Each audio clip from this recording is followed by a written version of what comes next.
The folks who help make that graduation possible for our students by recognizing individuals who I am recommending to the Board of Education for tenure this evening. And I'm very proud to introduce all of these individuals. And when I call your name, if you'd please just stand so that the board can put a name with a face, please. Being recommended this evening for tenure: Amy Jarvis, Teaching Assistant. Allison Harvey, High School Math Teacher.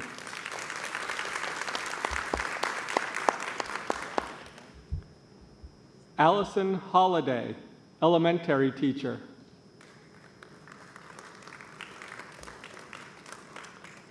Anya Kowalski-Warner, Physical Education.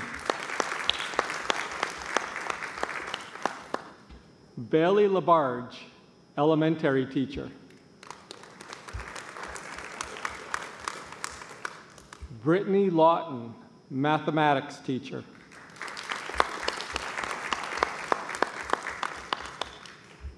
Jackie Oliver, School Psychologist.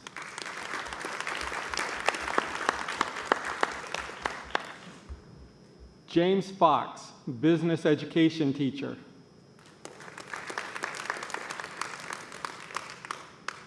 Jordan Helmer, School Counselor.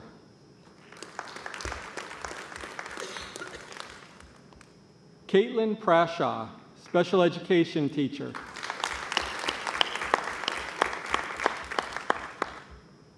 Kendra Quinlan, Administration.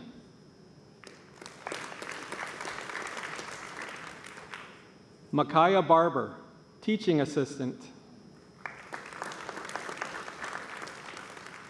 Marcia Rafter, Teaching Assistant. Matt Snyder, Music Teacher.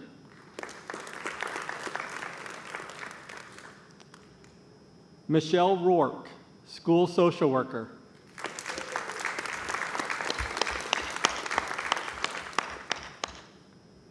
Misty Seaver, Teaching Assistant.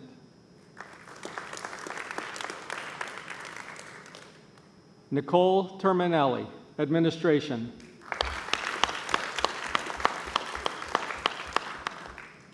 Shally Singh, Social Studies Teacher.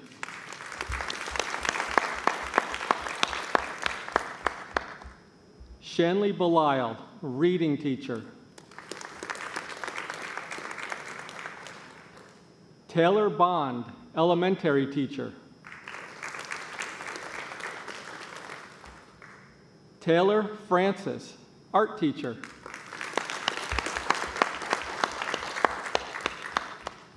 Tom Oldenburg, Physical Education Teacher. Bill Lint, Administration.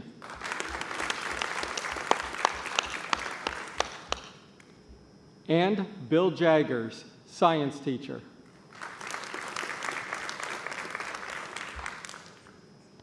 Tenure is an honor that is earned. It is not something that is simply given. And I do want to congratulate all of these individuals for earning this honor. So therefore, Mr. Haggett, it is my recommendation and my honor to recommend items numbers 136 through 153 for the board's consideration. Can I have a motion to that effect, please? So moved. Second. Sorry. Okay, we have a motion and a second. All in favor? Any opposed? Congratulations to all.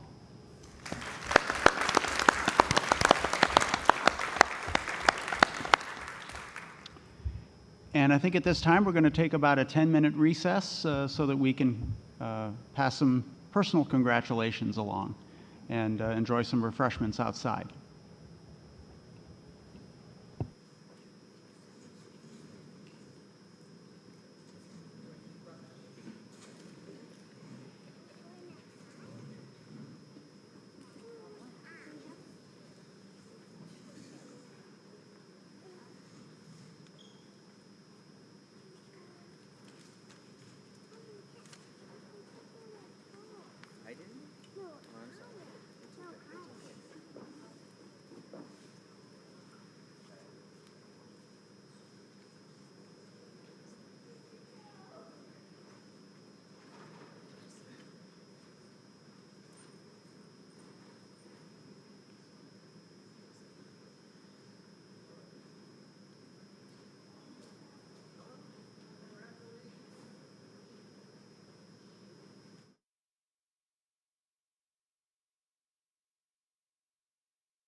Are back in order, and once again, congratulations to our tenured faculty, and thank them for their attendance here tonight, and we wish them well in future endeavors. We'll move on now to communications from the public and press. Is there anyone from the public or the press that would like to have a moment with the board? Hearing no clamoring for said same, we'll move on to information and reports, and start with our student ex officio report, and for the last time, Mr. David. Okay. My last presentation. This will just be on some of the things I've heard and noticed at my time in the high school, as well as meetings with other students in other schools, including the junior high. Okay. The question I was really thinking about was, what if you combine the middle school and junior high? I've been hearing little things here and there, like our student body is shrinking, people have been thinking about moving just maybe the 8th grade to the high school, and a lot of things to go with that. So I wanted to address what I thought about it and a lot of the things that I think could go along with it.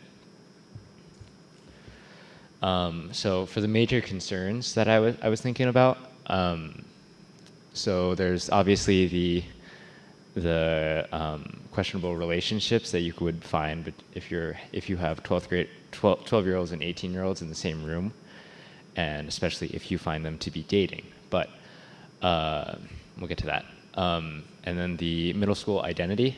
People often find middle school as a place to develop themselves, or somewhere where they can put themselves out there and then later forget about it, basically. And then just a question of capacity at the high school. So interactions between 12-year-olds and 18-year-olds. 6 years is a lot, I'll say that. But I'd say also that elementary schools also have a 6-year age difference, sometimes 7 if you're going kindergarten to 6th grade. And I'd also say that in sporting events, you have similar age gaps with students moving up, and especially in sports that don't have a JV team, you have a varsity, and kids that have moved up from modified. So possibly 7th graders, most likely 8th graders, interacting with seniors. And so in that sense, it's almost it's a little bit of a change in that it's more common, but I don't believe that there would become a new problem from that increased interaction. And then if you did think it was a problem, you could have the more general classes like English, history, health, those things remain to the individual grades and groups, to keep them separate for those more general times like lunch or advisory or after school periods. And if you have a larger lunch, you could section it off and have the upperclassmen, so say 10 through 12 on one side, and freshmen through 7 through 9 on the other. With that, I've noticed that there are 2 lines in the cafeteria.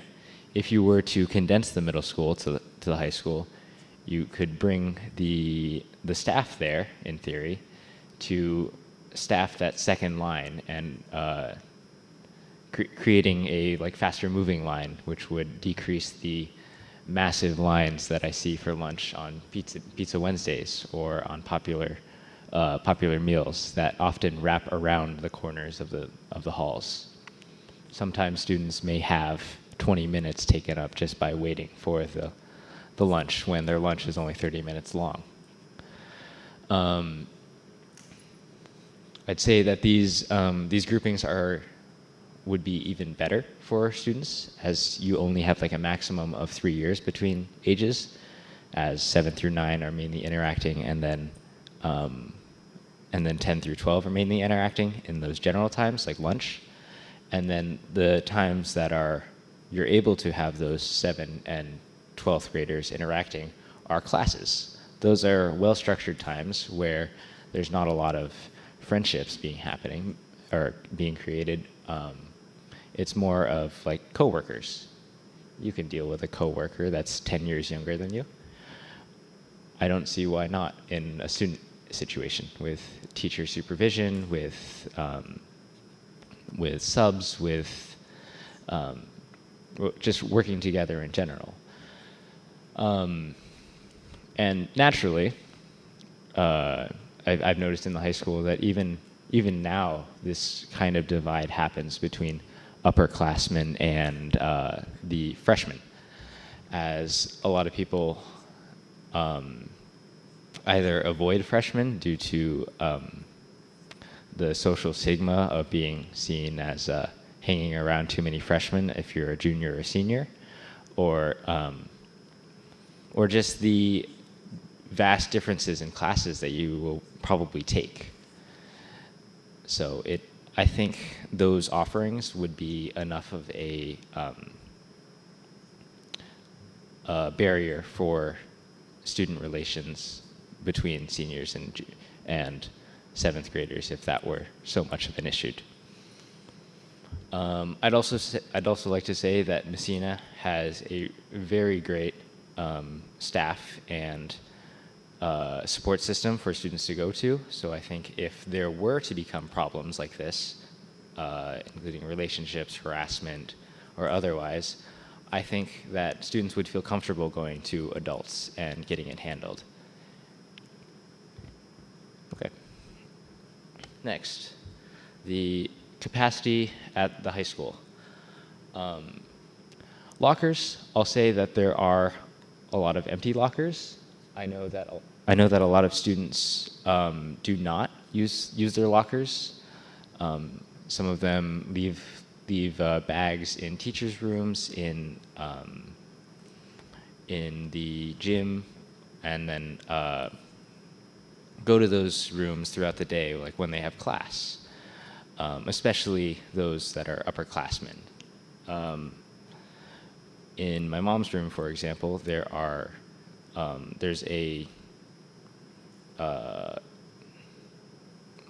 like a desk almost where the Chromebooks are, and underneath that there are probably 5 or 6 track bags of students that leave their stuff there till the end of the day. And some students even leave stuff for midday so they don't have to go to their locker, which may be in an inconvenient location. I think in those situations, if there was a shortage of lockers, you could put it out there for students to give up their locker in that, and offer more opportunities for students to leave stuff in a teacher's classroom, whether it be in a corner or under desks, or in the cafeteria if need be, for that morning and afternoon set of stuff that people carry.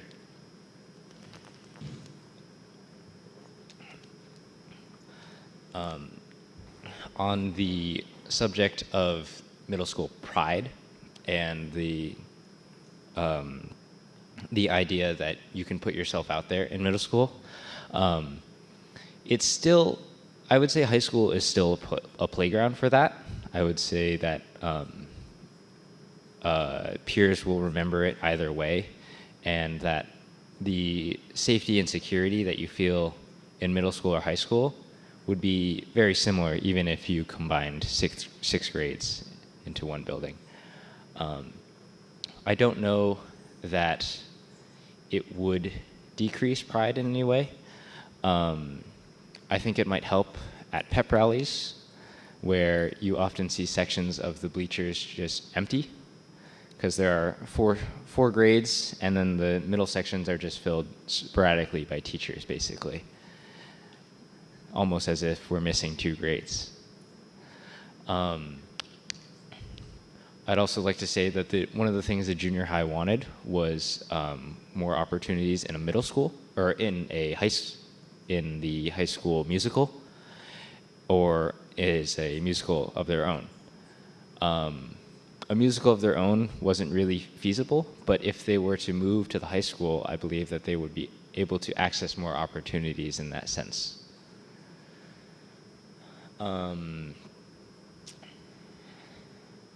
So what is there to gain?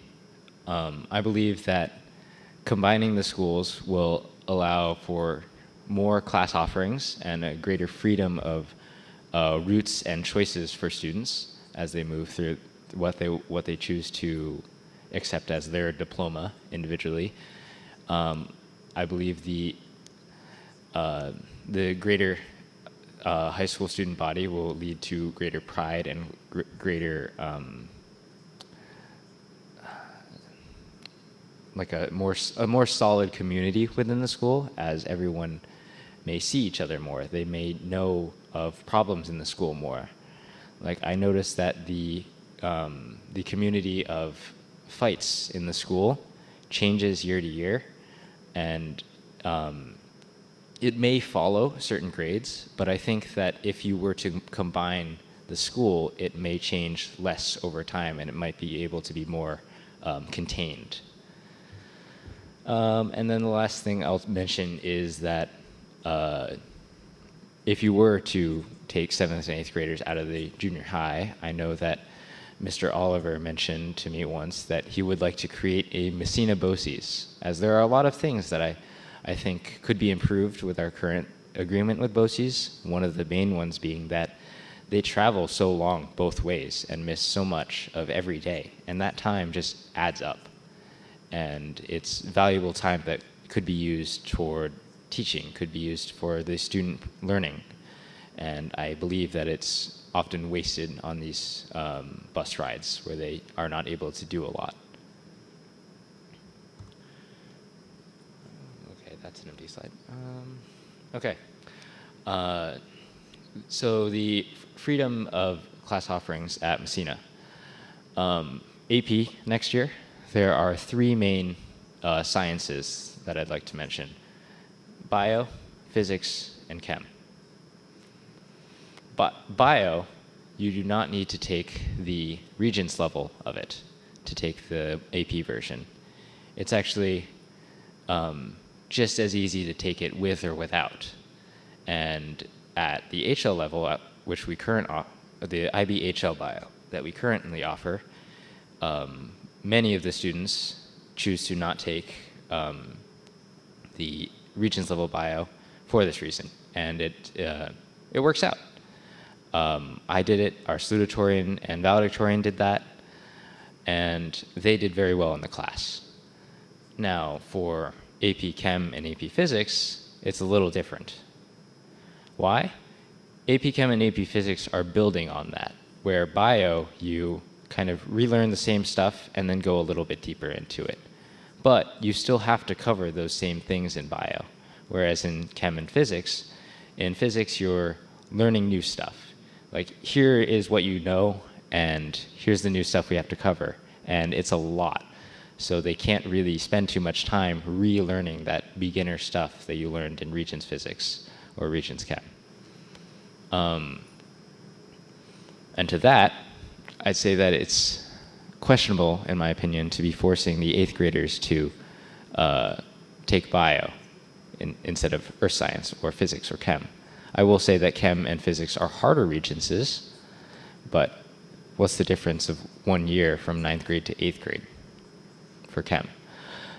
And I'd also say that making the students take bio is almost wasting a year of science for many that want to go into AP bio or want to go into those higher level chem or physics, especially if they're limiting themselves to just one science a year, which is usually recommended.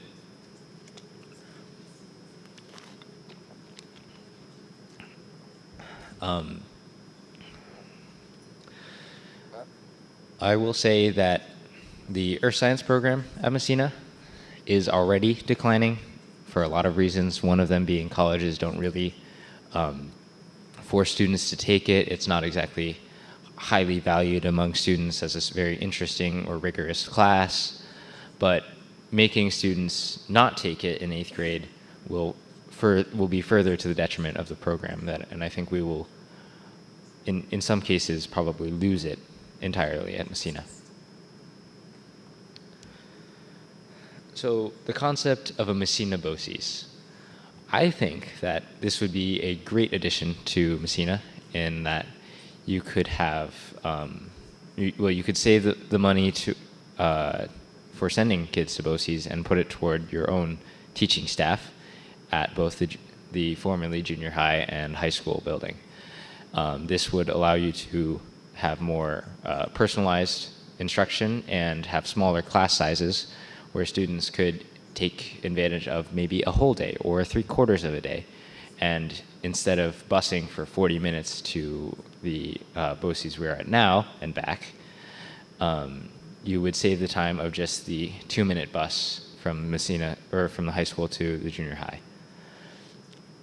I believe that this would also offer more options for students that wanted to take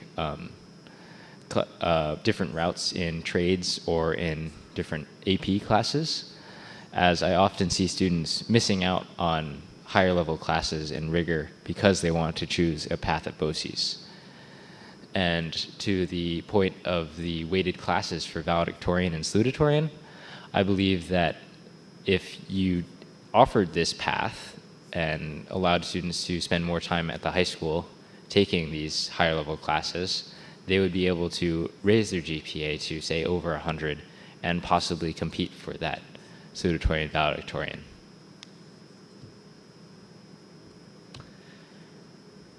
Any questions?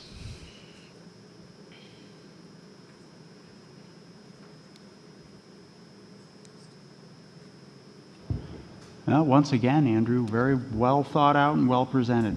Thank you.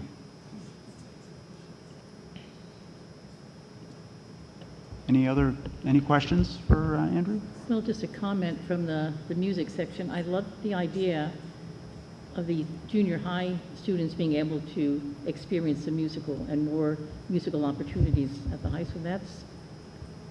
I hadn't thought of that before. That's great. Mm-hmm. Not that the junior high program isn't well-rounded, but it would just be more at the high school. Yeah. Mm. I know this is Andrew's last meeting, so I just want to commend you. Month to month, you've really brought some valuable presentations and some insight to the board, and that really kind of highlights what the student ex officio role was really meant to be. And so I just want to commend you on that. For one, I actually did have a couple questions. So, you know, one, I'm just kind of curious, how was your experience as a student ex officio? And two, do you have any feedback for the board as, you know, we transition into our next student ex officio? The role of the student ex officio for me was probably one of my most enjoyable experiences in high school. I love this like almost political setting where you are able to argue and discuss civilly, or civil discourse as it's called, and the ability to put together these presentations and give my opinions toward topics that are often walled off from students and not like within the realm of what most people see is very exciting to me. You see it a lot in like what I do, like when I went to Cornell and took a world politics course, like that's not engineering, but I do really enjoy this kind of stuff. So yeah, for the love of the game, I very much enjoyed my role here. For comments on what you could do to change for the betterment of this position,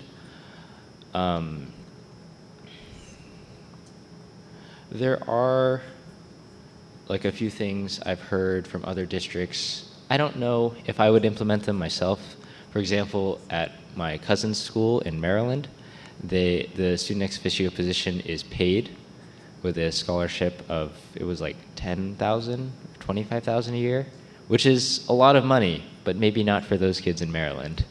And I don't know if this role would be as impactful for a lot of kids if it was paid. like right now, I'm able to use this as volunteering hours. I'm able to do this as like civil service. And I think that is almost more valuable than a scholarship or paid attachment to it. And then other than that, I think for people other than me, I would definitely encourage them to stay for the meeting, the whole meeting, and comment on anything. Comment on questions, comment on clarifications, comment on just things that you may not understand. Because as the student ex officio going into this, you basically have what the public is able to know. And the questions that you might have, there's definitely someone out there that they might have too. So.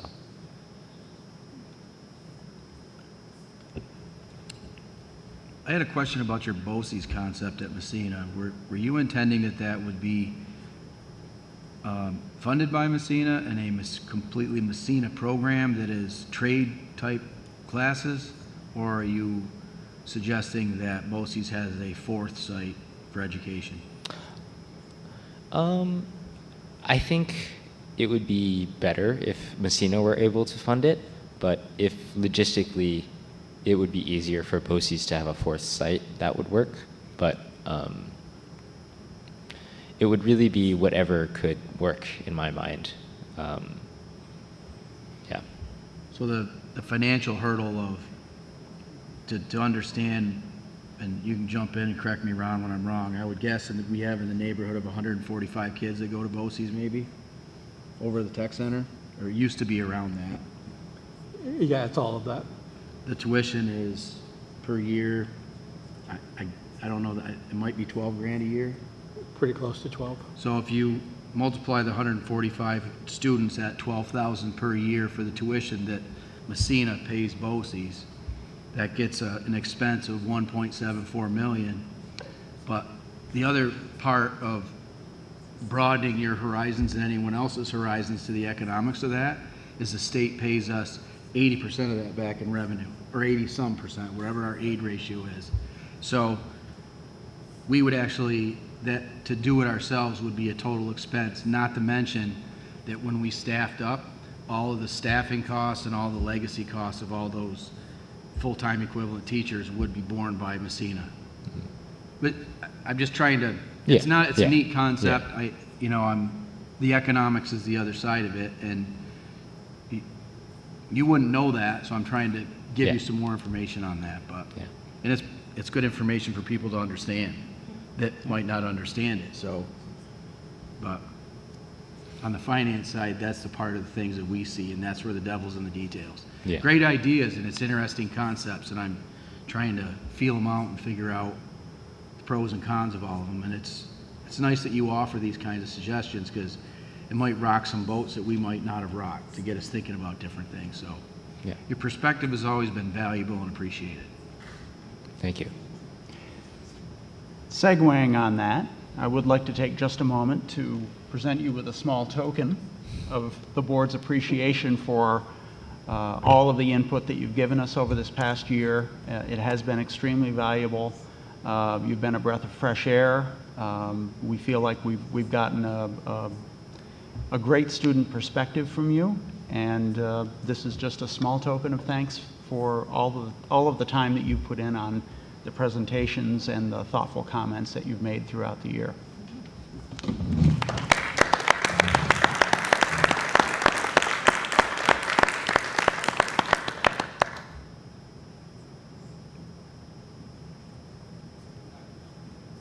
Save on gas.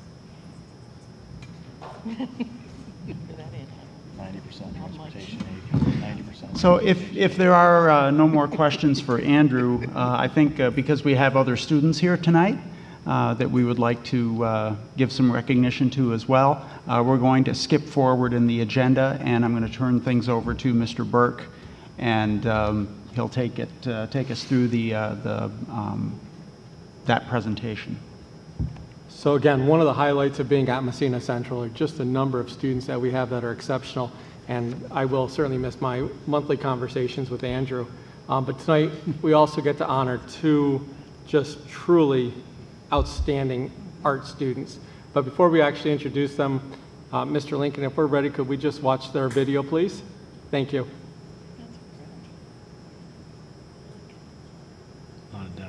Hi, my name is Kyrie Weber. I'm a student at Massena Central High School, and I'm taking an IB Visual Arts class. This year, I won the American Visions Medal in the Scholastic Art and Writing Award for my piece, The Fly Around the Corner. It was my second project in IB Art. I really wanted to focus on immersive imagery and having it be as big as possible, so it kind of like took up your whole vision if you stood next to it. I was also doing a lot of surrealism and learning about several artists like Lenore Carrington with her storytelling and Remedios Vero for her techniques and her work. One of which is incising, which is where you like scratch on top of a surface, and she would use like masonite boards to get this done, but I use a cork board instead. My original idea is I wanted like a figure to be staring at the viewer, and I was like thinking like, oh, what should like the viewer be doing? I decided on like shushing, so it kind of led to a train of thought of, okay, what are you like hiding from? I was also inspired by like those old medieval like animals where it had like a face of like several animals, and I decided on a bird and a bat and a flying fish since they all fly, and just kind of like layering them on top of each other and having like this weird monster be around the corner and then this figure like shushing you. So that was the idea behind this piece. My second project was self-portrait. I wanted to go in a different direction, making it more personal, since my first project really wasn't like personal at all. I was inspired by Salvador Dali's self-portrait with grilled bacon, where the focus was more on like symbolism than like features. So I wanted to obscure my features as much as possible. I really wanted to do a house because I wanted to be an architect when I was younger. I decided on my great-grandmother's house, as it was like my childhood home, and I wanted it to be like the foundation to show how essential your adolescence is to growing up. Third project was, the whole idea was how could I show like how your hair grows with who you are. I'm originally from Utah. I moved when I was 12, and I wanted to overlay nature on top of like all of the movement. So I wanted to show like the dry brittleness from like where I used to live, compared to like the flourishing like nature now. And then, but the current project that I'm working on is kind of like playing around with more ideas of like comparing and contrasting Utah and New York. It's still a work in progress. I'm still, it's not gonna be done for like another week, but it does like, just comparing the two different like elements of everything. Hi, my name is Amari. I'm a senior at Massena Central High School, and today I wanted to talk about a little bit of my artwork. Right here we have a still life piece that I wanted to create to kind of reflect my experiences and my identity without going into the traditional portraiture realm of things. So rather than making it a portrait, I decided to go with the still life kind of in the same composition as some more traditional artworks. And then right here I have an artwork inspired by a futuristic artist, Umberto Boscioni. He was an Italian artist who worked with a lot of different shapes and colors to create a kind of futuristic scene. And here I did that with my own portrait to kind of talk about my identity and what it's like to live with my identity. I think about what this topic means for me and how to display it not only in a way that feels fulfilling, but also in a way that speaks to the viewer. So like, for example, with my artwork, Perception, you can see kind of what it might be about just looking at the expressions of the figures and all of the strings kind of connecting and distorting everything. And even without hearing like a background on what it really is, you can kind of get the hint. A lot of my work surrounds my identity and what it's like to live with it as a minority in a rural area. My hope is that by expressing this and displaying my experience, I'm able to share my story in a way that gets people thinking. So my other artwork that had also won an award, all of my projects start with an idea kind of based off something on my mind that I'd like to talk about with imagery rather than my own words. The title's really long, so I'll spare you that. You can kind of see on the right, there's a lot of text kind of explaining what it's been like for me living with my identity. And you can see, like, on the left, prescription labels and everything kind of going through a timeline of my transition. And it's just overall, when you look at it, you can kind of see there's some kind of story behind it, which is usually my intention. It's important to me to be able to create art because it gives me a voice and a chance to speak up about topics in my life that are both positive and negative. My work is highly influenced by the futurist movement and how it allows people to imagine all sorts of possibilities. I'm hoping that in New York City, I'm able to see artists from many different backgrounds and be inspired by their creativity to better my own creative process. I'm also excited for the ceremony, mostly because I've never been to Carnegie Hall, and I just think it'll be an exciting adventure for me and something to kind of reminisce about years later from now. And I think I'm done.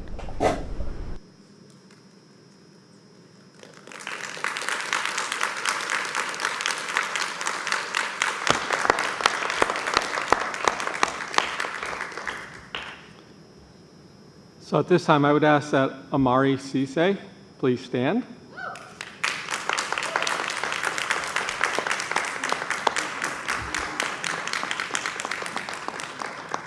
And also Kyrie Weber.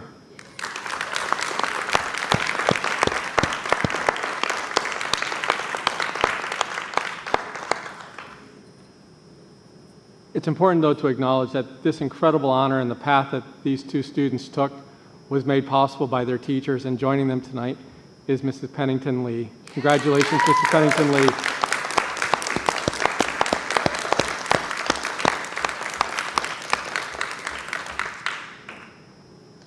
It is going to be great 25 years from now to say, we knew them when. So very well done, very well done. Congratulations. Can I talk from here, or do I have to? Feel free to go right to the podium. Okay, I will talk first.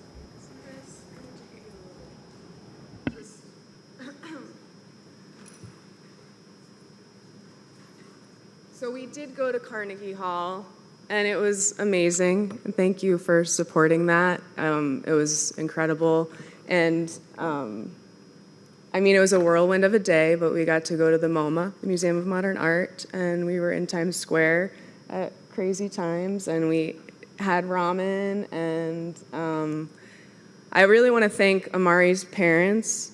I'm gonna mess up your last name, Amanda and Justin. Therian,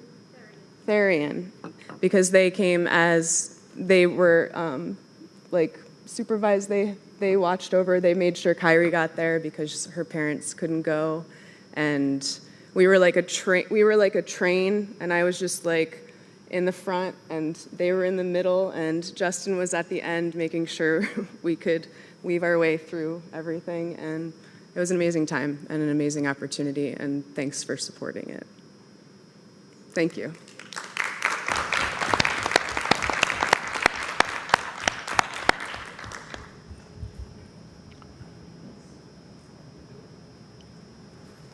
Go ahead. All done? Yep. I'll just say on behalf of 2 or 3 musicians that are up here on stage, we've never been to Carnegie Hall. Oh, you have? Good for you. I played there one time. Okay. But congratulations for doing something so honorific and unique. I think we will now jump back up on our agenda, and we'll start with our Facilities Committee report, and Trustee LeBlanc. Good afternoon, good evening. We met June 18th at the Central Administration Building, Wednesday the 18th. And we had again the architect, the project manager, and the rest of the subcommittee present. King and King, Megan from King and King talked about what we're going to be doing at the junior high, essentially working on the sanitary line and the new principal's office. We had Peter from GYMO, who talked about the documents being ready for SCD so we can start bidding as soon as we're ready. Project is going on track, going very quick. We also talked about a request from the PTO, from Madison PTO, where they would like to have a buddy bench. The idea is good. We just wanted to make sure that the insurance would be okay to have a bench that's treated with treated wood. It's a 3-section angled bench, very interesting. It would be nice for the kids, but we just want to make sure the insurance supports it. We addressed again the zero emission mandate by 2035. At the time, at May 18th, we didn't know. We were still waiting for Albany, but since then, June 1st, Ron got news that it got extended. We got extended 5 years, so we'll make a decision in consideration. We might invest in our oil tank instead of rushing the electricity project. We also did a tour of the building. We saw the IT room with the new AC on the ceiling, securing the units in case of a overheating. We also saw the building, the old mezzanine area that probably will be turned out in more space for the cab. We looked at the boiler that needs to be fixed this summer. And we also saw the new drawing room in the building. Was interesting. We'll be able to manage our drawing of the facilities. We ended the meeting after 8 o'clock, after 6 o'clock, sorry. That's it. Any questions for Robert? Okay, hearing none, let's move on to the Policy Committee report and Trustee Monroe. Okay, so the Policy Committee was able to meet twice, May 12th and June 9th, because of the board calendar. I will discuss May 12th meeting minutes first. We reviewed Policy 7131, non-resident students. There was some further discussion, and there was a need for some revisions to some language in the number 1 and 2 of that policy. And so the updates to that language where we needed to change if you were employed prior to October 1, 2024. Erie 1 update to 6191 acceptable use policy. So we recommended to replace that with the Erie 1 revisions. Those are seen in page 3, section B. And then there was also Erie 1 update to 6412, social media use. 7241, student directory information. So we, as a policy committee, recommended to renumber 7241 and replace it with the Erie 1 revisions, which pertain to student privacy data. We thought we needed to cut some of that out. For example, removing student ID numbers, date of birth, and name of educational institutions that were previously attached. So that way, families can opt out of any of the listed directory items that are within that policy. 7315, again, that was acceptable use policy. We recommended to renumber that policy and replace it with the Erie 1 revisions.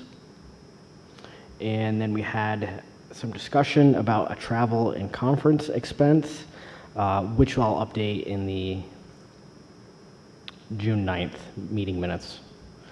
And then again, in that May meeting, we had some discussion about a draft of a policy regarding employee fraternization and supervisorial relationships, which I'll also discuss further. So the two policies that are new creations, we'll talk about the first one first, is policy number 7412, which is up for first reading tonight. That policy, which is newly created, is titled Student Representation Travel Expenses, and this policy came out of some insight we received from our student ex officio regarding just travel reimbursement through a trip to Washington, D.C. that was highly expensed. And so that was not in the meeting minutes for some reason, so I want to make sure I talked about that one sort of specifically. And so basically what we did was we outlined, you know, what the detailed version of student travel is, so we described that. And then we also put in some language utilizing a common model called the federal GSA. So GSA is a federal per diem that federal organizations, many nonprofits, and other NGOs use to really use current data in regards to meals, incidentals, transportation expenses. And so that's updated every fiscal year and gives us accurate insight into what are the real costs in different metropolitan or even rural areas. And so I walked our policy committee through what that looks like by just inserting you can insert any zip code and it'll populate what the average GSA rate is for lodging, for transportation, meals, etc. So we thought that would be a good model to utilize in this kind of use case scenario for student travel and expense.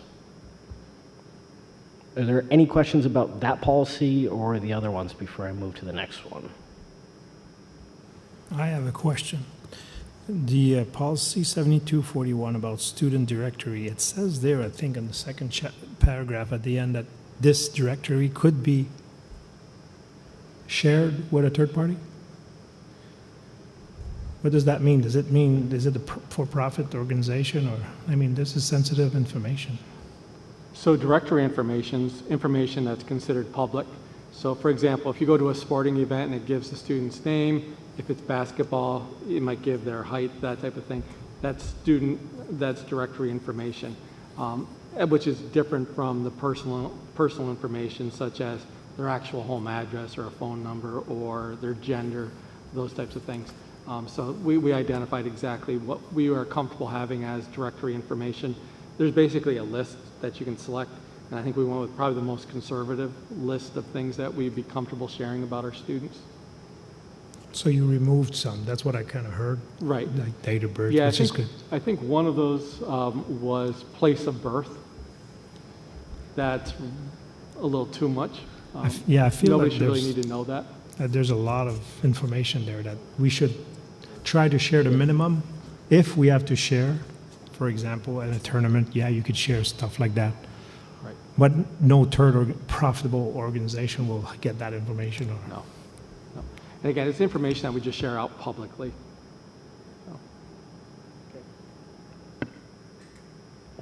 I'm wondering if, Andrew, did you have a chance, do you have access to any of this information that Trustee Monroe was just talking about?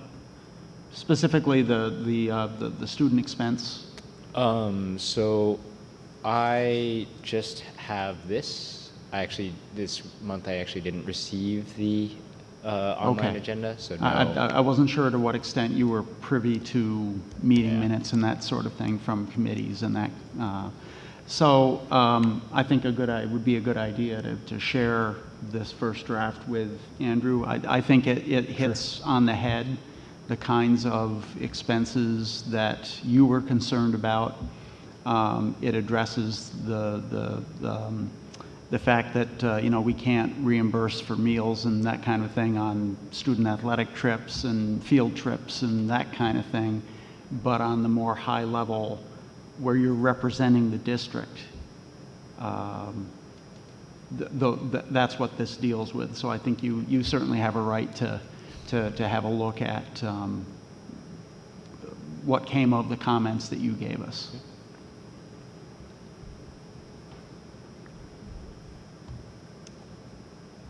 You still have more to report? Yep. Then I've got the next policy, which again is a newly created policy. This one was discussed in the June 9th meeting. This was actually the only policy item agenda that went in front of the policy committee and was recommended for first reading.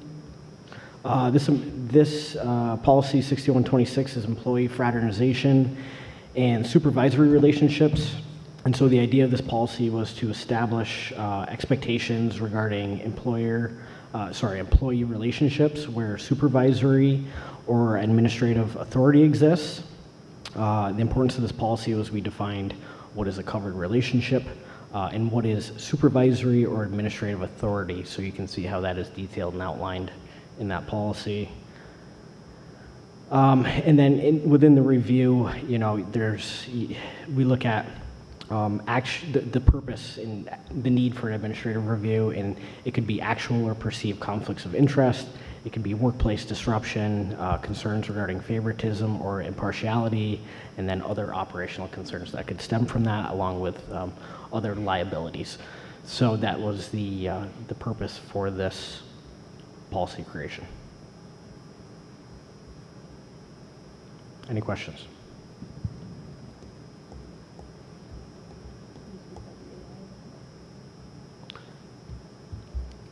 I will. Joyce asked me to, there was some discussion that did come, sorry, were there questions regarding that?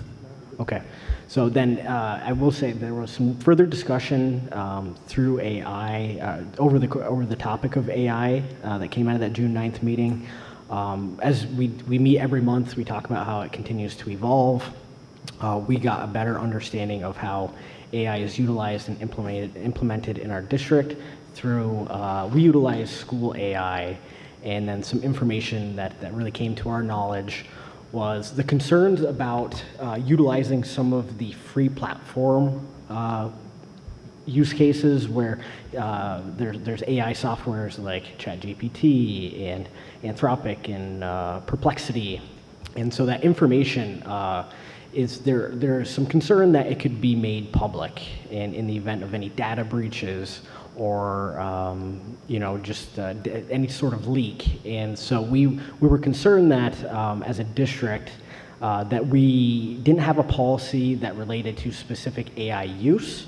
We have an AI policy, but we don't specifically state that we're utilizing, that the district or its staff and employees, contractors, have to use school AI specifically, which is a protected source. It's a paid source.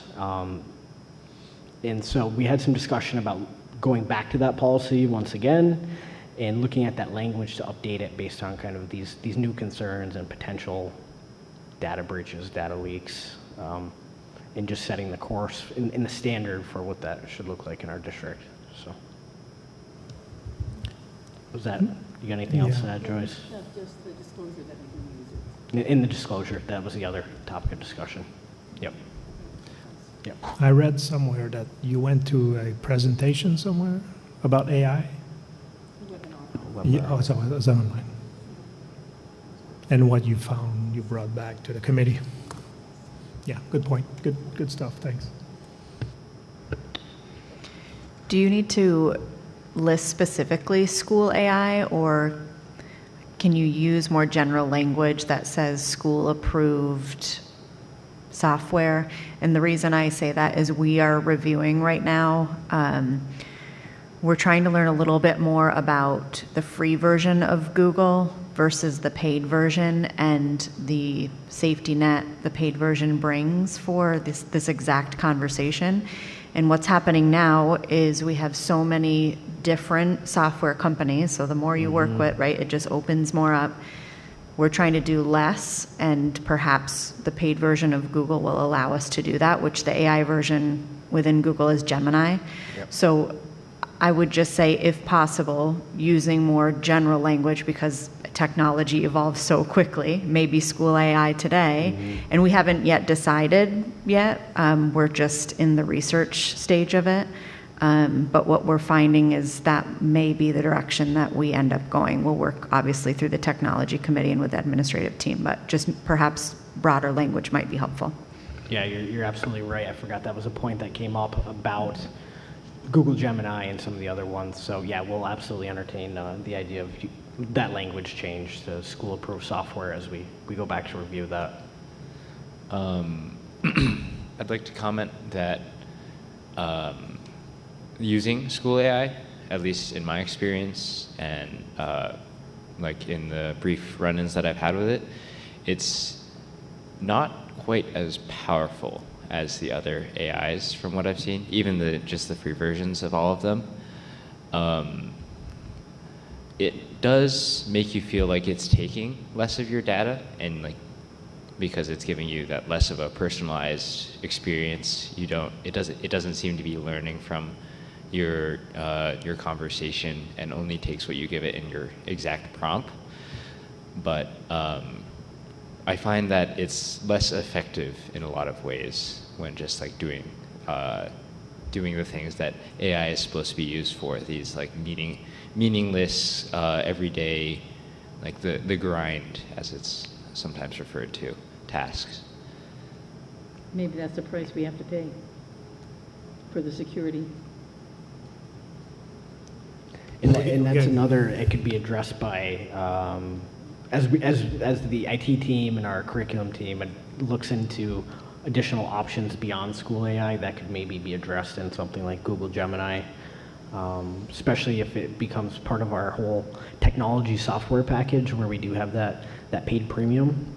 That could be an issue that's solved. But yeah, I'm with Joyce that I think that of the utmost importance is our students' privacy information for sure. Yeah. And we also did, I didn't hear you mention it, Mr. Monroe, but we also talked that because this is such an evolving issue, we're going to review it at least twice a year. And also try to get some feedback from staff. Are you using it? Are you finding issues in the classroom? That type of thing. And again, just to take a look at this a couple of times a year at the policy committee level. I would also say that you should be wary of AI hallucinations, as they're called, and they are prevalent. There are ways to like think about them, and like a canary in the coal mine, as you may know, like there are ways to create one of those. So I would suggest looking into other ways to keep in mind those that AI is often wrong. So.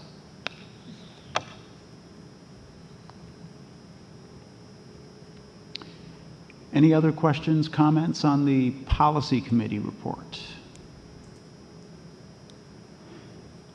Okay, we'll move on to my brief report this evening. First is just a quick few words about the senior reception that was held on Tuesday.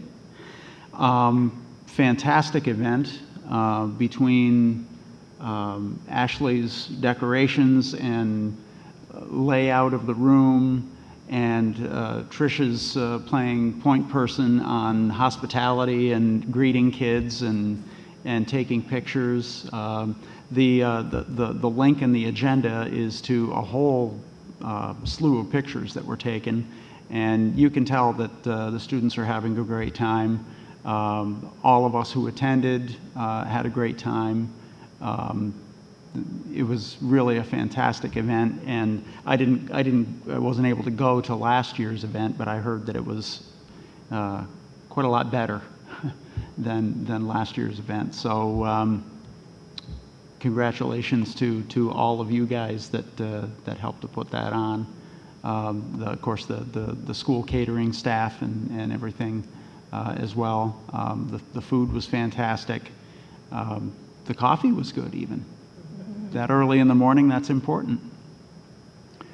Anybody that was there want to add to that? Well, I'd just like to add, so it was a total group effort.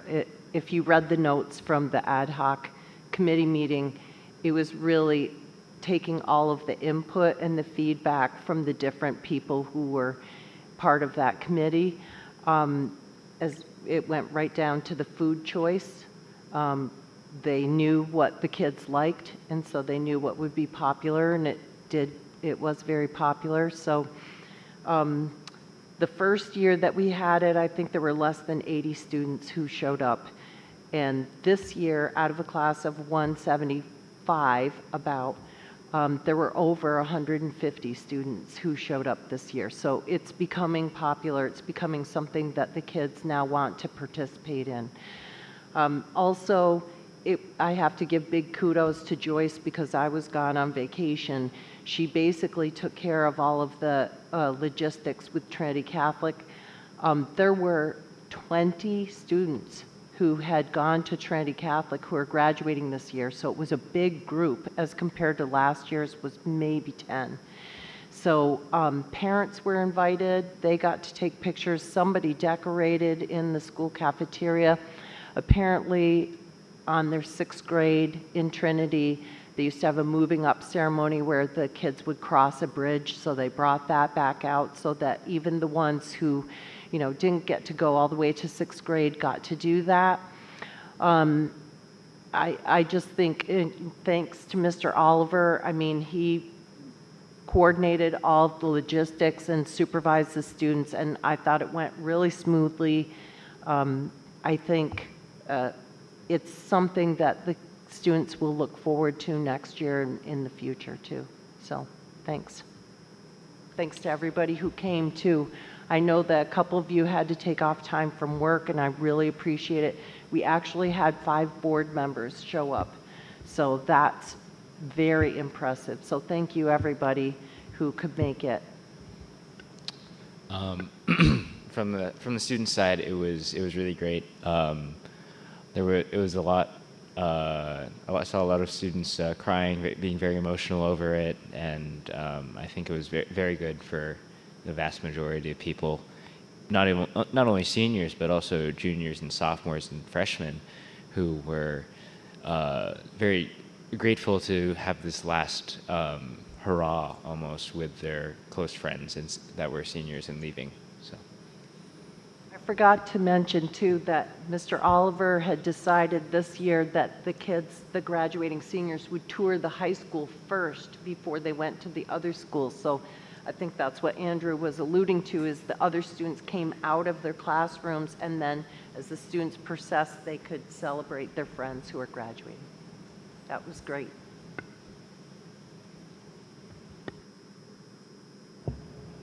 Okay. So great event, and onward to next year. The graduation ceremony is on Friday, June 26th at 8:30 on the turf field. If you would, I believe Ashley sent all of us an email this afternoon. If you could respond to that and let her know if you'll be able to attend and who, if any, graduates you would like to hand diplomas to. Our reorganizational meeting is July 1st at 6 o'clock. So we'll be right back here at that time. Just a quick reminder to those of you who have not yet submitted your annual evaluations of Mr. Burke to please get that done. I would really love to have those by the time of graduation.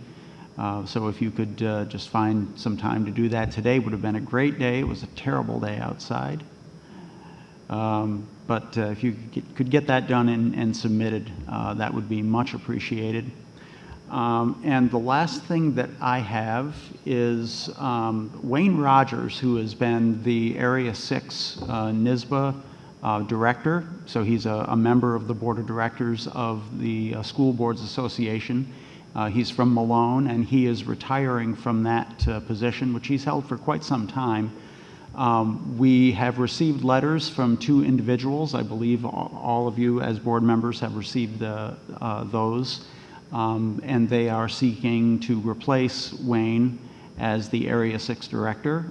One is Tori Thurston from Saranac Lake, and the other is Gary Lambert from Plattsburgh. The nominations for those are due on July 31st. We are free to nominate any number of people for director. But when it comes time to vote, we can only vote for one of those people. So I believe that candidates have to be nominated by at least 5 NYSBA area member school boards. So in August is when the actual election takes place. And the top vote getter takes the directorship starting on January 1st. I would like to ask that some discussion and a decision to nominate one of those two folks that are running for, I believe there are only two. I'd like to have that on the July agenda so that we can put forth a vote on our Area 6 representative. And that is all I have. So at this time, I'll turn it back over to Mr. Burke for his presentations to us. So the next item on my portion of the agenda is to ask our Assistant Superintendent, Nicole Flynn, to provide the update on board goal number 1. Oh, I was waiting. Okay, so we are going to walk through, revisit the goal and really how the administrative team has broken it up into that 2 years. So here's the goal. The Board of Education, in partnership with the administrative team, will conduct an internal analysis of moving to a grade level elementary school model. And so then we took your objectives, and really that first bullet is what we've used for year 1, and then the final 3 would be more of a year 2. And the next slide shows that. So I will walk you through a summary of the administrative team survey, the feedback from that survey that occurred in the fall. And we will look at some enrollment data, and I'll explain kind of how we came about that decision. And just know that we've also looked at the school building maps, and we've created options for you just as the starting points for conversation. Because what we really see is in year 2, if you kind of jump down to the end of the list, that ad hoc committee, we are thinking that's really where the bulk of the work and the conversation and the research will occur.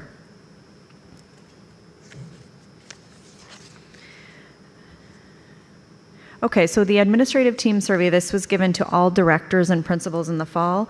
It's important to just note that this feedback is really based on, a hypothetical. We're looking into it at this point.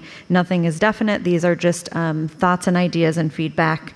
And you will notice majority of them are positive, and some are asking us to kind of just consider the change and the impact as well.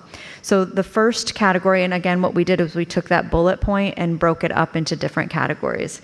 So the feedback on safety, I won't read all of it, but really looking at specific age groups, reduces safety risks, eliminating safety between larger age gaps, such as kindergartners, 6th graders, allowing staff to specialize, targeted resources, for example, upper grades, more of the the SRO, access to the SRO, while the primary, the de-escalation training for the younger students. And looking at the transportation, the goal, if this was to come to fruition, would be to create a school schedule where the busing would allow for the younger elementary students to all of them ride the bus and not have the walkers across the busy street. Meaning, if we were to go to grade level schools, perhaps grade 5 and 6 would go on the early schedule of the high schoolers and junior high, and then that would free up the space on the bus. And the idea would be to get our little ones on the buses, so again, they're not crossing those busy streets. So the next part was curriculum and instruction. From the perspective of leadership, principals would be able to focus on a narrower grade level curriculum rather than spreading out between the pre-K 6. Grade levels would be in one building to allow teachers to meet consistently as a team.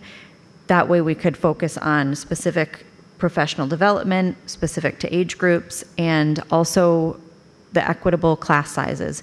Right now we may have in one building, for example, a classroom of 12 to 14, and at that same grade level at a different school, you could be looking at a class size of 18 to 20. And that's it's not rare. It definitely, it's a common occurrence.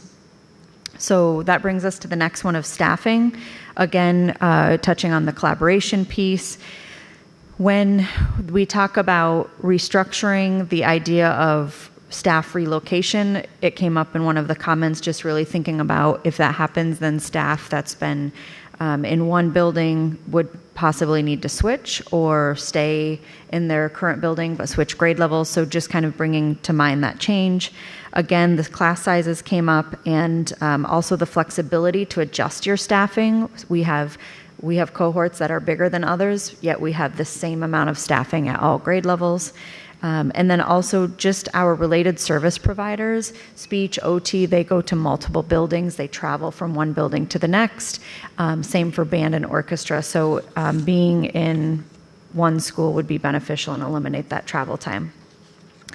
The most complex piece of this is definitely transportation. You'll see there was the most feedback on that. We, as you know, have transfer buses. We have that Madison double run, so the hope would be to eliminate that. Overall, there would be a major system overhaul. There would be a redesign of routing and zone system, and really looking at your run times. Is it feasible? One thing that came up as a concern was siblings in different grade bands, separate schools, creating multiple drop-offs and pickups for families at the elementary. As we know, some families have elementary, junior high, and high school, so that's somewhat already happening. Just looking at the geography of the bus runs, it's making it more expansive. We already use multi-run schedules, so it's really just providing a baseline of our own understanding, and we could build on that. There may be required staggering of loading and unloading, logistics of that.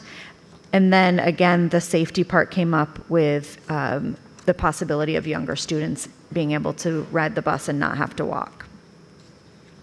The next category was social emotional, and it really goes back to the idea of having that specialized people in each of the buildings. They would be able to focus on those age levels. And then a concern was if we have if we create this idea of junior high, but it's almost at a younger level, are we actually increasing behaviors when our intent is to decrease behaviors? And again, these are opinions and feedbacks from each individual, so just kind of giving the different perspectives. Some felt that the developmental expertise would actually be able to meet the emotional developmental needs of the students because they're more targeted, and we could develop those target groups based on age a little bit more organically through opportunities. But one concern was having access to older students as mentors. Again, you can kind of see the pros and cons to both of kindergarten and grade 6 being in the same buildings currently. The next one is special ed. It would allow special ed teachers to specialize in age-specific skills and master targeted curriculum, enhance collaboration, concentrated specialized equipment, targeted age groups, eliminating current inequities where some resource or self-contained rooms have double the students of others. So right now there is a little bit of inequity of caseload, so the hope would be that that would even out. And then also it may allow for us to look into programs such as 611, 811 would be the hope. And the next slide is budget. So when we thought about budget, there may be some upfront costs, things like if you had a primary building, you would need to change the size and the level of the toilets, right? So that's going to take manpower, physical labor, all that time and money to make that initial change.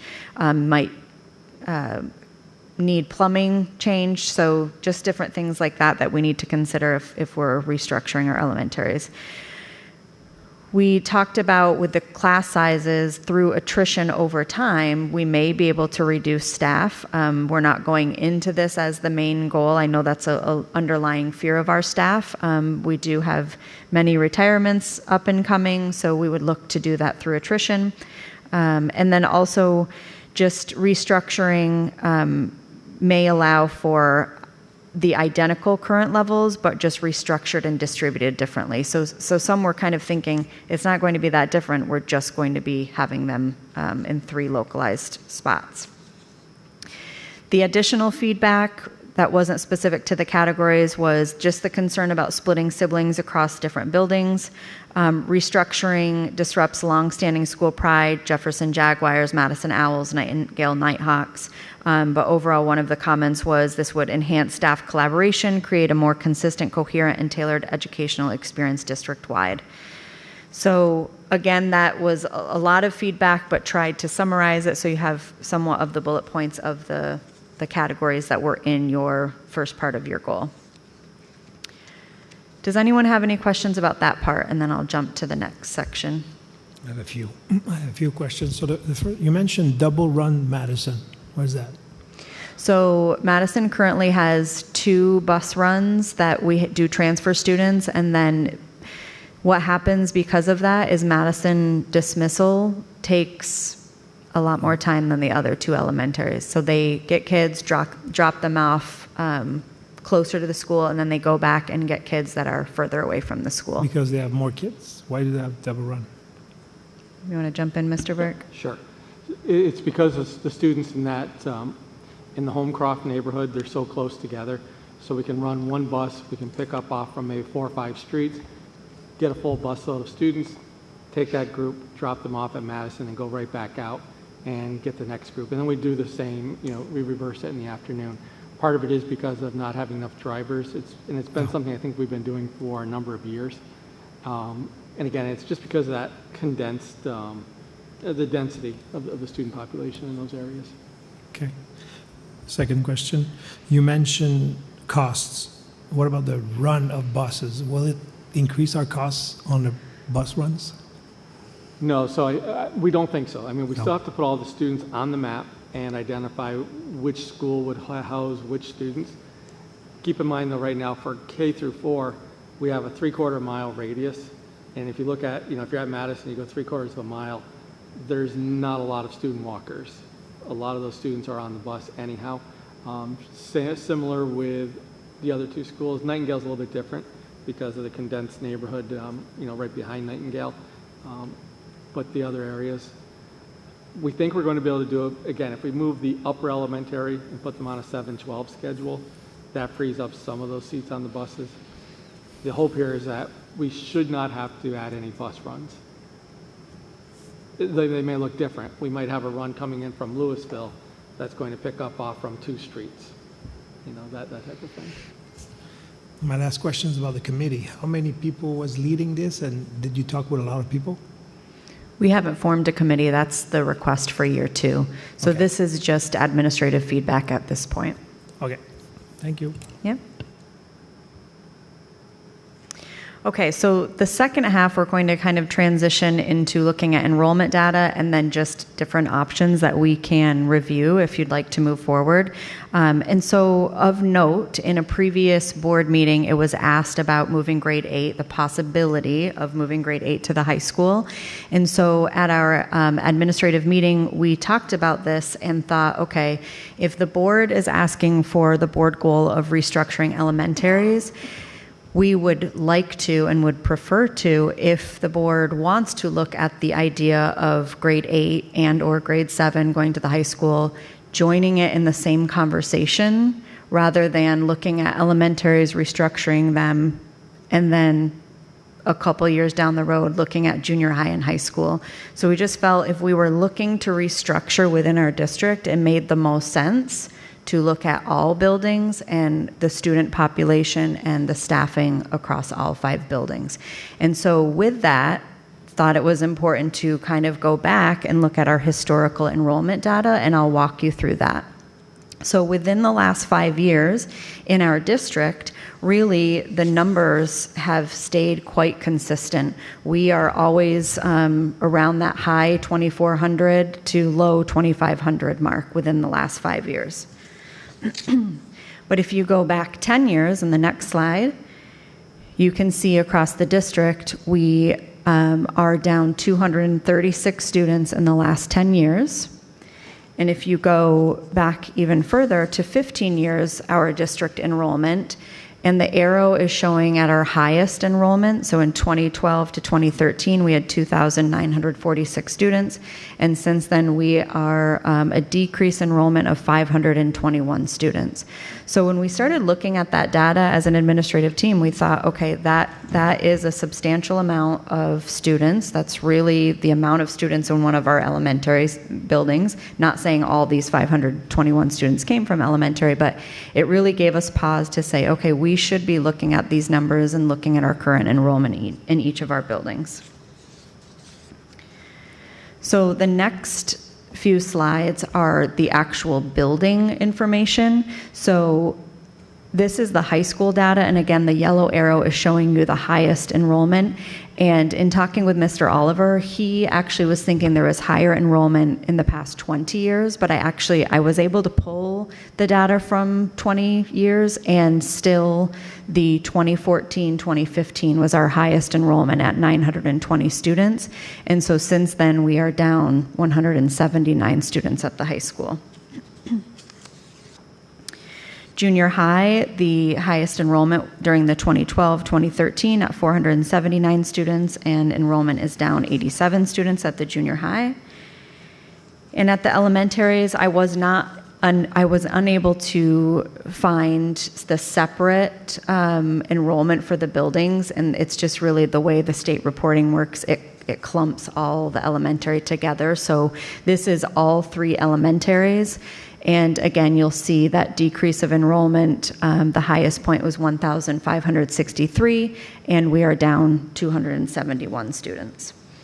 So just of note, at 2012-2013, the average student population at each of these buildings was around 520 students. So just kind of gives sometimes we need to go backwards to really understand where we are currently. So the next slide shows our current enrollment. So in the light yellow on the left, those are our enrollment numbers currently. And I also tried to break down, just so we all understood, that at each grade level, there are 9 classrooms, obviously amongst the 3 buildings. And then you'll see that special ed, there's 4 classrooms, and I'll talk a little bit about what those are in the next slide. But, excuse me. The average class size I put in there just for reference, but then what I tried to do is take a projected enrollment 2 years forward, meaning if this is a 2-year goal, we'll hopefully form that ad hoc committee next year, and if we felt like we were ready the following year, we would restructure. So of note, obviously with pre-K kindergarten, you can't just take that cohort and say, oh, this is how many will be next year. So what I did is I took the average amount of the last 3 years for pre-K. It's about 100 students, and kindergarten was about 150. These numbers I kind of rounded and added +5, if you will, just to err on the side of caution, so our numbers would actually be a little bit perhaps bigger, so we could plan accordingly. On the next slide, I just wanted to walk you through some acronyms that you might come across. So when we say UPK, that's Universal Pre-K. And just for an understanding, the cap for UPK is 18 students, meaning 1 teacher, 1 teaching assistant. You can bump it up to a maximum of 20 students, but you have to add a paraprofessional, meaning a teaching assistant. So just gives you an idea of number of students and staffing. We also have an integrated pre-K, often called IPK. And what this is students with disabilities cannot exceed 50% of that class size. So we cap that classroom at 12, and we have 6 gen ed students and 6 special ed students in IPK. We currently only have 1 IPK. When we look at restructuring, we may look at our student population and decide perhaps we need another, right? So I think those questions will come up in conversation. On the previous slide, I had referenced the special ed program. There's currently the 4 classrooms, and I just wanted to give an idea of really what those were. Each building does have resource room. You can advance to the next slide, Chris, thank you. So the PLEASE program, the acronym is Positive Learning Every Day Through Adaptive Skills and Engagement. We currently have one PLEASE program that, as you know, we moved from the high school to Nightingale, so they have access to their peers, which is going very well. DTT, you'll hear, is discrete trial training. It's a structured, evidence-based teaching method for children with autism and developmental disabilities.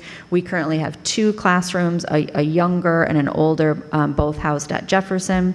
And we also have PSPK, which is preschool program for children with disabilities, which swapped out location with PLEASE program and is now at the high school.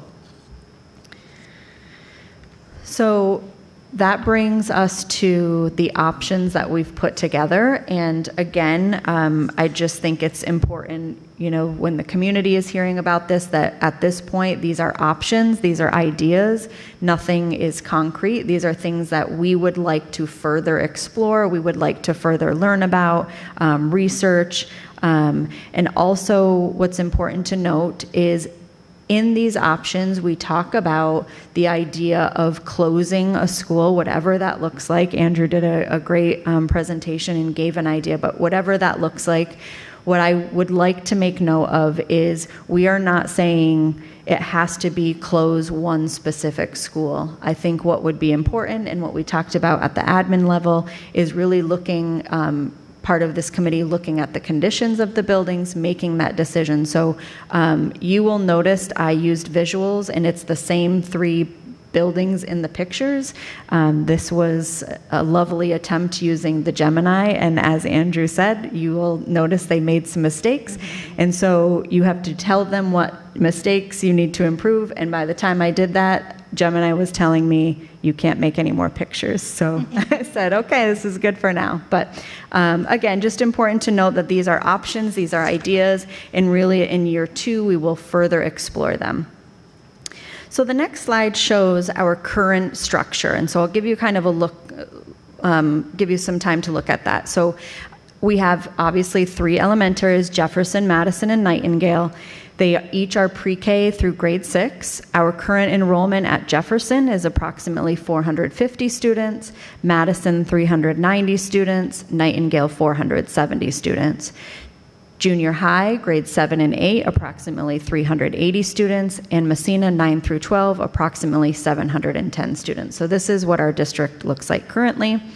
And then the next slide shows you if we were to go from neighborhood schools. Oh, I'm sorry, I'm ahead of myself. Go ahead, Chris, you can advance. Yeah, thank you.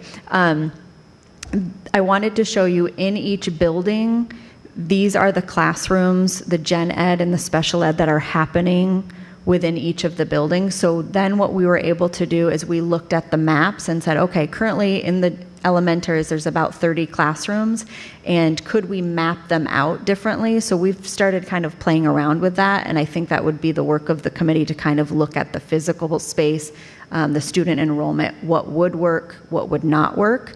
And I will tell you in some of the options, some of them with the physical space may not work. That's just the reality of it. So these are just the gen ed special ed classes. Obviously, we have special areas. We have art, we have music, library, PE. Those spaces are pretty concrete, firm. They wouldn't need to change much. We also have our related service providers, so speech, OT, PT, so they have a space. Also our AIS intervention, ELA math, they have a space. So all of those things need to be taken into account when we start looking at the maps. So now the next level is the first option, Option A, and this is really the board goal of saying if we were to take neighborhood elementary schools and make grade level elementary schools, this could be an example, meaning junior high and high school stay exactly as is. We don't touch a thing there. We just have the 3 elementary schools. One could be pre-K through grade 1, and that student enrollment would be 350 students. Grade 2 through grade 4, 495 students. Grades 5 through 6, 360 students. And what you noticed is the middle elementary school has a greater population. And what we talked about is we can house 495 students. That's feasible. Remember, the highest number was about 520. What we would have to do, though, is make sure that those 4 special ed classrooms that we talked about, the PLEASE program, the DTT, PSPK, they would have to be housed at the other 2 elementaries. So, just looking at the space part of it. So option B, you can see here, this would be moving, basically taking grade 7 and 8 and saying, can we consolidate them into the elementary schools? So not touching high school at all. And we wanted to give this as an option because you can see where the enrollment, you perhaps would think that it's really high when you bring 7 and 8 down to the elementaries. And again, the labels say elementary. We could call it a middle school, junior high, whatever we choose to. But with option B, the first school would have approximately 490 students if it was pre-K through grade 2. The next building, grade 3 through 5, would have approximately 530 students. And then the third building, grade 6 through 8, would have approximately 550 students. So this was one, when we started mapping it out, it may not be feasible, but we thought it was worth looking at as an option. Okay, option C is creating the grade level elementary schools, not having a junior high, or restructuring the grade 7 and 8, I think is a better way to say it. So in this model, grade 8 is actually moving to the high school, and this would be approximately 975 students, which in looking in historical data and also talking with Mr. Oliver seems like a feasible student enrollment for the high school. Then also you'll notice again with the pre-K through grade 2, that first building has 490 students, grade 3 through 5 would have 530, grade 6 and 7 would have 335. So you kind of always end up with one building that has a higher student population. And we're finding the grade 3 through 6, just they seem to be bigger groups than what is coming in for our primary numbers. So we kind of think that this bubble will go through, but perhaps if we continue the way we have in the last 5 years, we might find smaller class sizes coming in. So option D is grade 7 and grade 8 going to the high school. It would create a student population of 1,145 students. This is higher than any student population we've had at the high school. So again, we wanted to give it as an option and would really need to assess whether that is feasible to do at the high school. We would create a pre-K through grade 1 school with 350 students, grade 2 through 4 with 495 students, and grade 5 through 6 with 360 students. So those are the different options we came up with that we thought were worthy of further exploring. And so the final slide really just breaks down that year 2 of your board goal. We would like to gain insight from other schools that have possibly restructured. We would like to continue to research the information. We feel it is extremely important to get that community feedback, so having those community forums. And I really think this work needs to be driven by an ad hoc committee, as you shared in your goal, and really just any other sort of public outreach. So really the request is to hopefully create an ad hoc committee to further explore the options, and we would like to start that work this summer. How do you foresee the ad hoc committee? What stakeholder groups do we open this up to? We did talk about that. Obviously, it's a board goal, so we'd want board representation. We would need stakeholders of our staff. We would need some stakeholders of parent and family community members, and our most important population, our students. So we don't want it to be so big that we don't get anything done, right? But we would like to have representation from each of our stakeholder groups so that everyone has input and opportunity for voice. I have a couple of comments and Sure. questions. Would it be like, would any of this include the the special ed kids down in the high school, like moving?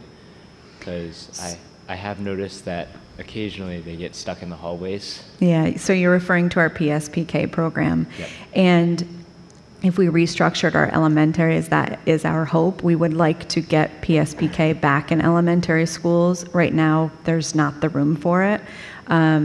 We know that the high school is not an ideal place for them, but as of right now, it's the best place we have for them. So yes. Yep. And then I have heard from some of my peers who have gone to the other elementaries besides Trinity, and they have mentioned to me that they often start science classes much later in those schools. Is there validity to that statement? And like, if so, is that something that we will continue, I guess? So there are New York State standards for science at all grade levels. So all grade levels are teaching science. And about 3 years ago, the state really did a great job of revamping those science standards. And our teachers at the elementary level really spent time digging into those and finding resources for those. A lot of the times at the primary level, when they're just learning to read, it's hard to find time for science and social studies. So it's a lot of embedding. For example, informational text during reading may be science-based.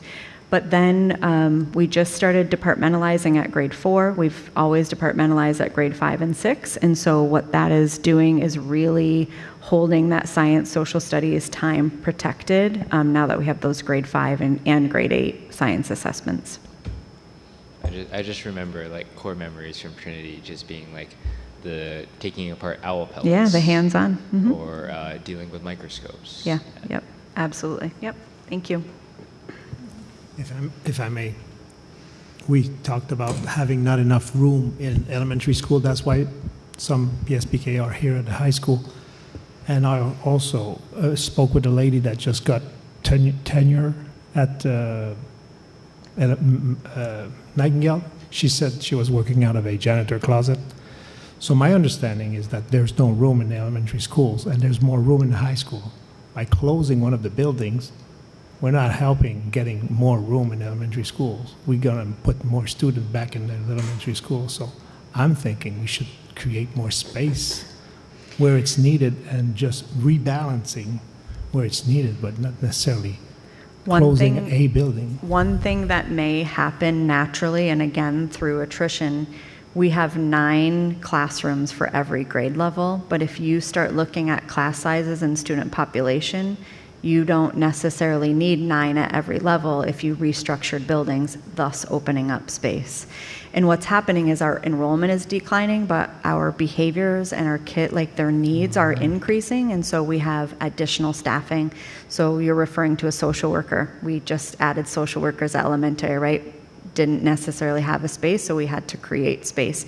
And we're finding that with our related service providers in general, it's finding space. And so again, we're not saying we want to close a building, we are hoping to bring it, let me rephrase that. We do or don't, we're kind of neutral on it, I think is a safer way to say that, but we feel that if we want to explore that, now is the time to do that, rather than just talking about elementary, and then talking about junior high and high school later. And on that, Robert, when Nicole's talking about looking at all of it now, it's to develop the plan. So we also are in the midst of a capital project. So to talk about moving a grade level here to the high school or 2 grade levels, it's not going to happen for at least 2 years because we absolutely have to have the swing space. But to have a plan in place, also as we're looking at these smaller class sizes coming in, then that very well may open up that opportunity, to move other classes to the high school.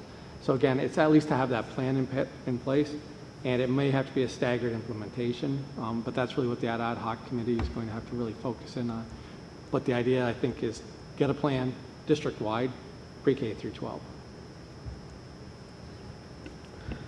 Nicole, I really appreciate all the work that you've done, and I do understand that this was done through administration, you were talking to the building principals about the reconfiguration, and I really honestly think the numbers and things, that's very informative. I'm going to be a fly in the ointment, though, because the one model that I think could be the most successful isn't on here as one of the 4 options.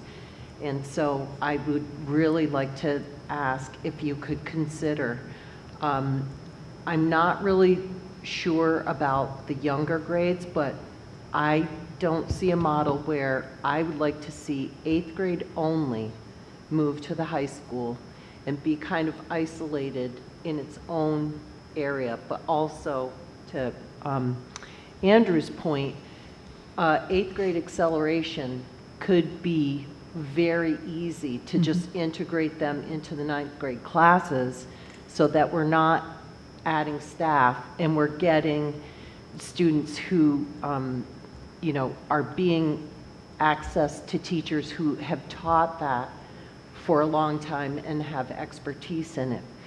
And then I would like to see Andrew kept saying middle school. We don't have middle school. We have a junior high school, which is a really old model. Most schools have gone to middle school configurations. So I agree with Andrew too. The elementary schools are not conducive to science. They just don't have the facility like the junior high has with labs.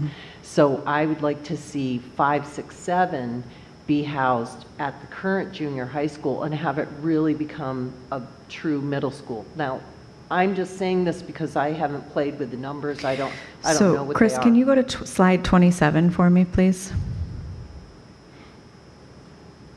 The one before that.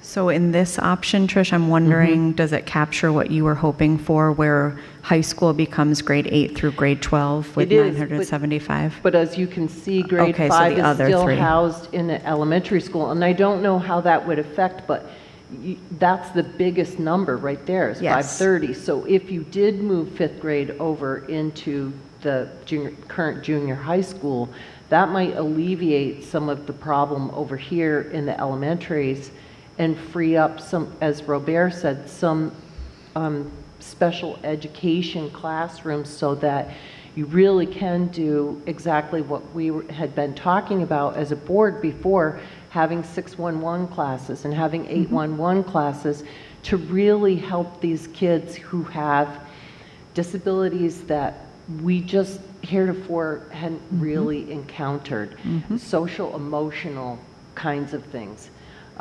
So if we could just, you know, I will say on each of the options, the 3 buildings, those are fluid. So there will always be one building that has more students, but you could have the first school with more students, the second or the third. So there's always the ability, the flexibility to, you know, you can move grade 5 up or you can move grade 3 down, right? So those things the committee can play around with numbers and look at differently. But right there it says, and I know that you said about the graphics, it says elementary. That means there's a school that's not being utilized. I think what I'm saying is I would like to see all 5 buildings, like that's not an option there, but I would like to see that and create a true middle school, because I really think that we have seen, and I know that right now 4th grade is moving for some of their classes. I think having the kids have specialized teachers at grades 5 through 7 will really help kids to accelerate. So I would like to ask, you know, maybe could you put in option 5? Absolutely. Okay, all right, thank you. And just adding to the idea of 5 through 7, you had said, oh, they could be at junior high. Junior high has the least amount of classrooms, so it may not be that building, but again, the building is what's flexible. It's just really restructuring the grades. So right here, that's 335. I don't know how many would be added to that if you're adding grade 5, but how many kids can the junior high school accommodate right now? We are in the 300s right now.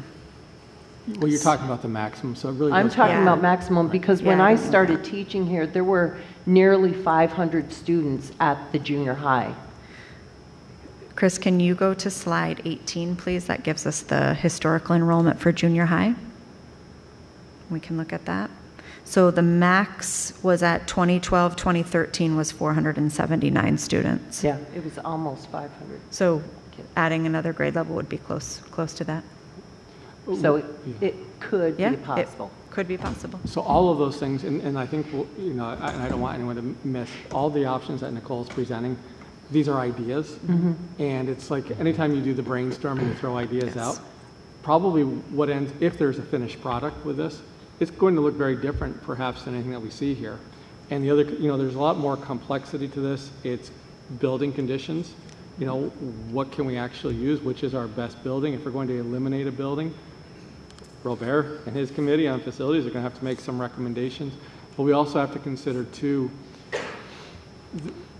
there's an oddball here when we start talking about middle level grades, because once you get to 7th grade, it requires a different certification. So, you know, we can, if you put all 7 through 12 together, right, a math teacher can teach any one of those 5 grades. But the minute you throw a 6th grade with a 7th grade, you've just you know, there's some pigeonholing that's going on. So those are all the complexities that that ad hoc committee is going to have to look at, because you're right, there are schools that have 5 through 8 as a middle school. Canton, we've deviated back and forth. Was it 4 through 8, 5 through 8? And, you know, there's not a good answer always. It's just, okay, what makes the most amount of sense? And then you look at certifications as well. So how does all of that play in? So again, there's a lot of complexity that's going to go into this ad hoc committee. And again, we start with what Nicole started here with, presenting tonight. Here are the numbers. Now let's take a look. What makes sense? And then, being that fly in the ointment, why doesn't it work? You know, tell us why it doesn't work and see if we can answer all those why it doesn't. And then, you know, you've got your finished product. So I think we have a lot of research and information presented to us. And as you mentioned, everyone's mentioned the complexity and the change that this project could incur. So I think if we elect to move to the second stage, I think what we should consider is developing some sort of purpose and vision for this project. And that's important for us to be able to also clearly communicate to our stakeholders. Because I think there's a lot of loose reasonings why. Is it enrollment decline? Is it future finance sustainability? Is it learning enhancement? Is it all of those things? I think we really have to highlight what those are and be able to communicate that clearly. And then I think what we have to do is really outline our strategic priorities and those impacts that it'll have. And that will help us with a roadmap to really understanding where this project can lead us and what those viable options look like for this purpose. Would you think, Zach, that should come from an initial ad hoc committee of the board to establish what that is, and then you send that out to a bigger group? Because if you try to get all the stakeholders in, I mean, this is the group that sets policy and the vision for the school. Start here, and then, okay, get that vision, mission, and then expand. And that also helps us determine how big of a committee and where do we pull our stakeholders from. Sounds like a job for a board retreat. I agree. That's kind of what I was alluding to, is that I do feel the board should set that purpose and vision for this project, and then probably still have a seat or two at the ad hoc committee as it develops, but to set the initial strategy. Yep. Well, I brought up the idea of option 5 because also I was listening to Andrew's presentation, and my vision was that 8th grade and 9th grade would have PE together. They would have lunch together. Like maybe even Robert has been talking about, you know, why do we cut kids from sports programs? Could modified also include 9th graders? You know, if the middle school has 7-5 and 8th grade is up here, could we have modified be 8th and 9th, give the kids more opportunities to play sports, especially if they get cut from a team.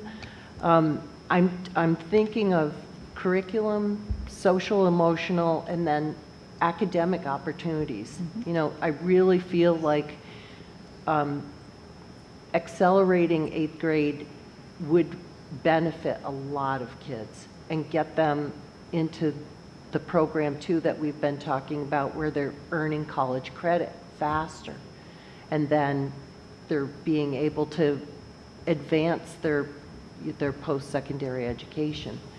So yeah, I think it's something that we should really talk about first as a board before we make a bigger ad hoc group.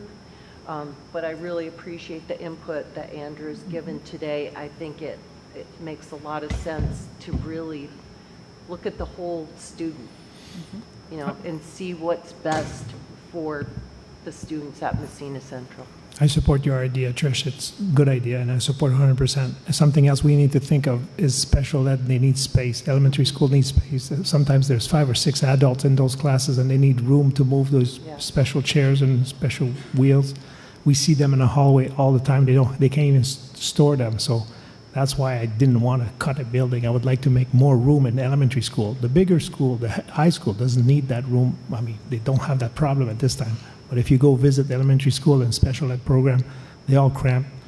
And we have counselor and janitor room because we don't know where to put them. So something to think about as well.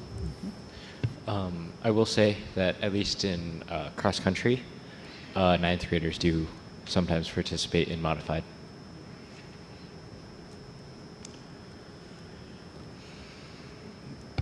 I think that finance has been referenced, and I think finance will creep up on us faster than the solution will, to force a solution. So we need to keep that. The decreasing enrollment and the decreasing state aid is the elephant, or the canary in the coal mine, I guess, or the elephant in the room, or whatever you want to call it, whichever metaphor you want to throw at it. And that's going to sneak up on us rather quickly. Within the next few years, it's going to be a very real possibility that we're eating fund balance, which it doesn't seem possible when you look at the numbers. But the moment you take $1 out of fund balance, you're eating your own body to sustain yourself. So things will have to change one way or the other. I think there's benefits on all fronts, curricularly. All the things that were mentioned, I think there's benefits to all of it. The solution's out there, but we have to keep the thing moving. Because we don't want to be in a point where we're rushing, but I also don't want us to drag our feet till finance is really driving it either. So that's been my fear for a while. That's good.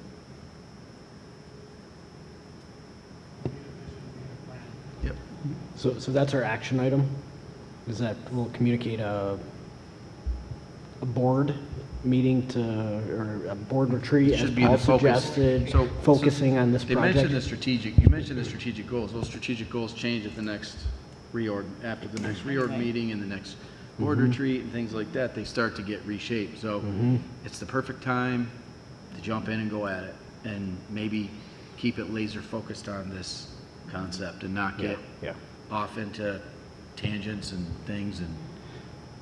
And it's up for discussion. So. I would submit that you know, we've tried to do our sort of mini retreat concept on a weeknight and not make it a full day of discussions. It sounds like there's a lot to go through here, and that taking a Saturday most of the day and getting through it and trying to come up with a vision would be something that we should consider doing. It's going to take some time. It's going to take more than a couple of hours. I think the administration's done a lot of work to shrink the curve. Fantastic work. Congratulations. This is great. It's good. Good job. It's a lot of data to start with to point you in the right direction. So that's the first good step. Okay, thank you. We will wait and see next steps. So next on the agenda is the RTI AIS plan for 2026-2028.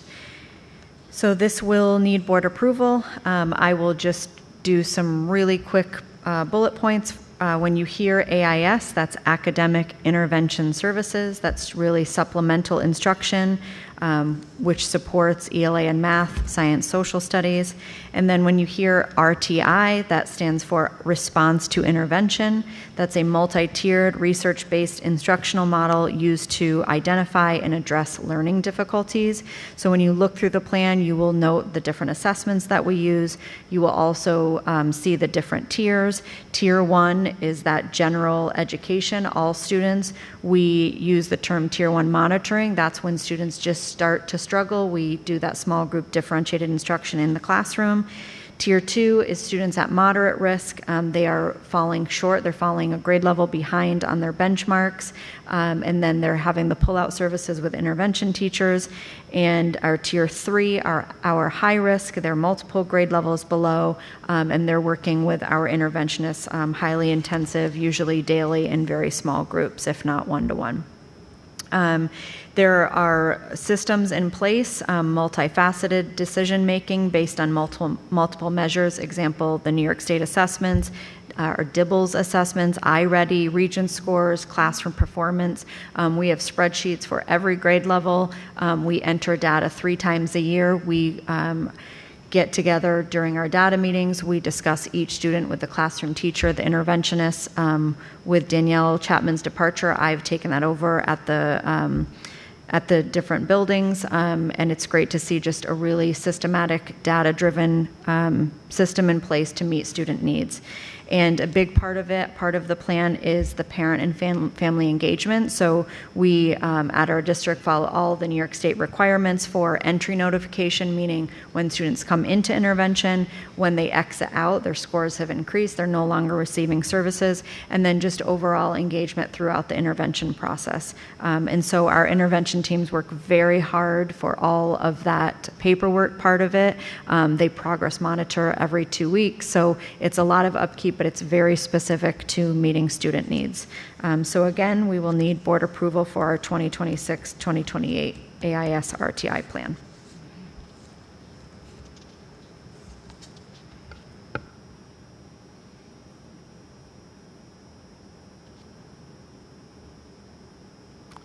Any questions for Nicole on the AIS plan? Okay. Oh yeah, I'll get that. That's fine. So, and I do want to thank Nicole. The amount of work that she does and her vision for these items is just truly incredible. So we've got the right person in the right position. So thanks, Nicole. All right. On the next part, professional learning stipends, we are looking to increase the stipends for our participants from $25 an hour to $30 an hour. And this is for professional development that occurs outside of the school day. We'd be remaining at $50 per hour for our presenters, which is our current rate, and also the current rate of $25 for the preparation time for those presentations. It's what we currently have been offering. This is going to help us stay in line a little bit more with the newly adopted BOCES rates of stipends for participants. So, I have a question. So I don't have a problem with the language as it's presented, but I'm wondering, should we put on the facilitator stipends, should we put a cap, like a per diem cap? I'm just thinking, like, I'm sure that people don't abuse it, but it could come up. Somebody says, I spent 10 hours working on this to do this presentation, which they could have spent 10 hours, but if they know that there's a cap, they're not expecting to be paid for all 10 hours? So if we want the language in that, we can certainly add it just for an understanding. I always start with a cap. I tell them exactly what the offer is, if you will, right? So if you're facilitating a training, I may reach out and say, I estimate this is 2 hours of planning. The planning is at $25 an hour. It's a one-day training, which is 6 hours at $50 an hour. Your total will be this. So that is always the first part of the conversation. People will tell you I never give open times. It's very locked in. Okay. Yep. Okay, thank you. Yep. And I think that system gives a little bit of flexibility depending on the complexity of what's being presented. Sure. So. Okay. How close are these numbers to what BOCES just adopted? Are they below, above, about? It's relatively close. These are pretty low stipends. Right. You can make close to $25 an hour doing, right, running a register, just about. Yeah, that puts us around $210 for a 7-hour day, and let's say it's in the summer. And I believe BOCES, we just increased those rates. Was it? Yeah, 40 an hour. Minimum wages. I'm sorry? 65? No, not for participation. Oh, I mean for the presenter. I'm not sure what BOCES provides presenters. We didn't vote on that as a group of supers. Minimum wage is about 17, so you're not making 25 an hour working a register. No, I understand that. My point is that these are professionals with college education, and we're not, there are other districts where you can make near $50 an hour just as a participant, and a lot goes, if you're the presenter and you're putting together the PD and it's solid, you're worth what you're worth, but $25 an hour is not a lot of incentive to come out on a sunny day in the summer and do PD work is my only point, and that's why I wanted to know where these numbers are in relationship to what BOCES has adopted. Yeah, and that was a pretty hot topic at our superintendent's meeting because there were districts that were low, some that were a little bit higher, and really we raised the BOCES rate to incentivize. We haven't had a lot of, I think we get pretty good participation here at Massena, but there were some other schools that were saying we just can't get people to go to the BOCES program, so we agreed to raise it, and partly knowing that it's also aidable. And that's why as a group of 18 we said, okay, we can do this to entice, and the overall impact on the budget's fairly low. I think we raised ours to 25 maybe a year or two ago. It has been 25, but we didn't have it in writing, and so now we've made it an annual memo, so we are very clear, 25 and 50. But when the BOCES increase came up, we then had the conversation about increasing ours. So, but if certainly the board wants to make a motion to make that higher, I don't think our teachers group will be upset about that. I don't think it's for us to put the dollar amount out there. I mean, we can only deal with what you bring us, and that's the way we work. I just maybe there's bias behind it.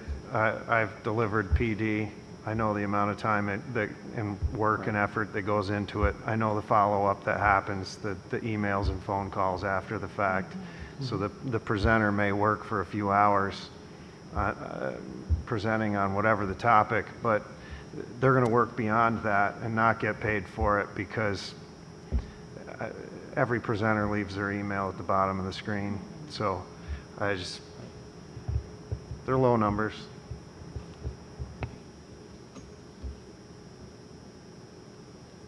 Any other? Okay. The next two items are just really housekeeping. So the next one is a bus utilization request. This is retroactive. It was for the Massena Rec, Massena Rec is not retroactive. This one is for them to use our buses. They pay for the drivers and the buses, and this will start on June 29th, going through August 7th, and then 2 field trips on August 10th and August 11th. The next one is the retroactive one. PAL had a golf program at, I believe it was at Cedarview, and this is retroactive. Those trips have already taken place. Our agreement with Rochester Regional Health to provide our medical director services, which also includes our school physicals. That is unchanged from prior years, remaining at $45,000 per year. The next contract is also being proposed with no increase, and that is for our teacher of the visually impaired. We do use this service quite a bit for our students. We went out to bid upon advice from our school attorney, since we only had 2 quotes.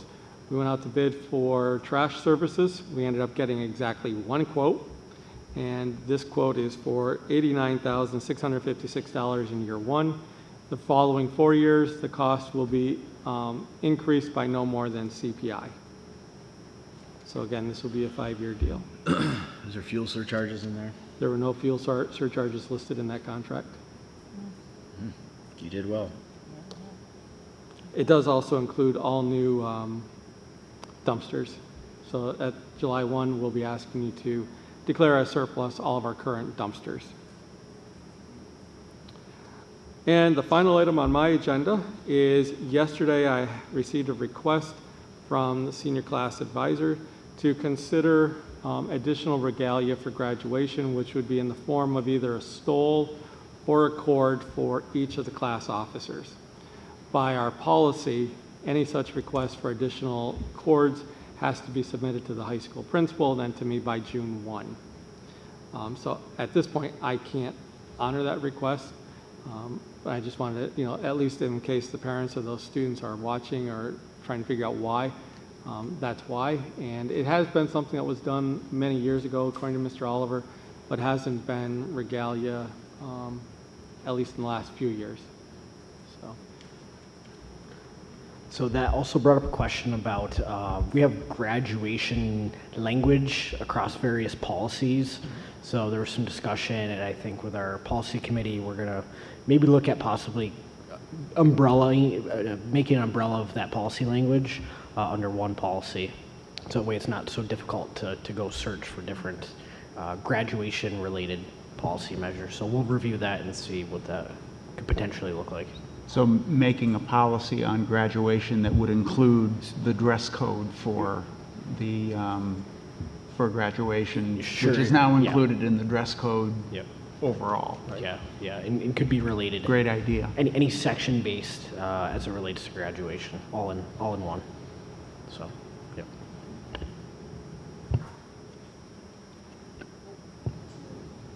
Two, I would like to say, I think it's a good idea to have some sort of recognition of the class officers, but maybe instead of cords, what we could do is order something that could be reused year after year, that the president would wear something that said class president and then vice president, et cetera, so that we could just have that always be whoever is getting that honor would get that stolen, then it would be returned, and then that way we could recognize them in the future.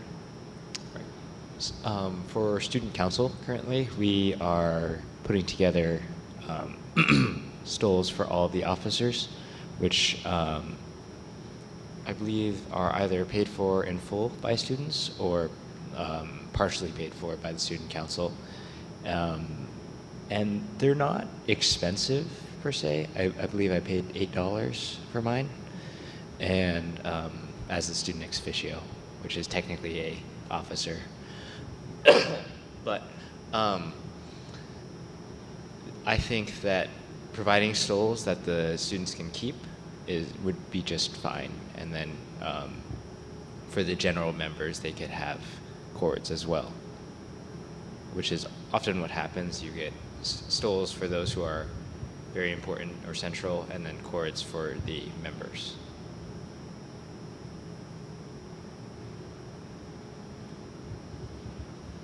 So I don't think it's necessary that you hold on to it year after year, unless you get a very decorative stole, I guess. I don't know.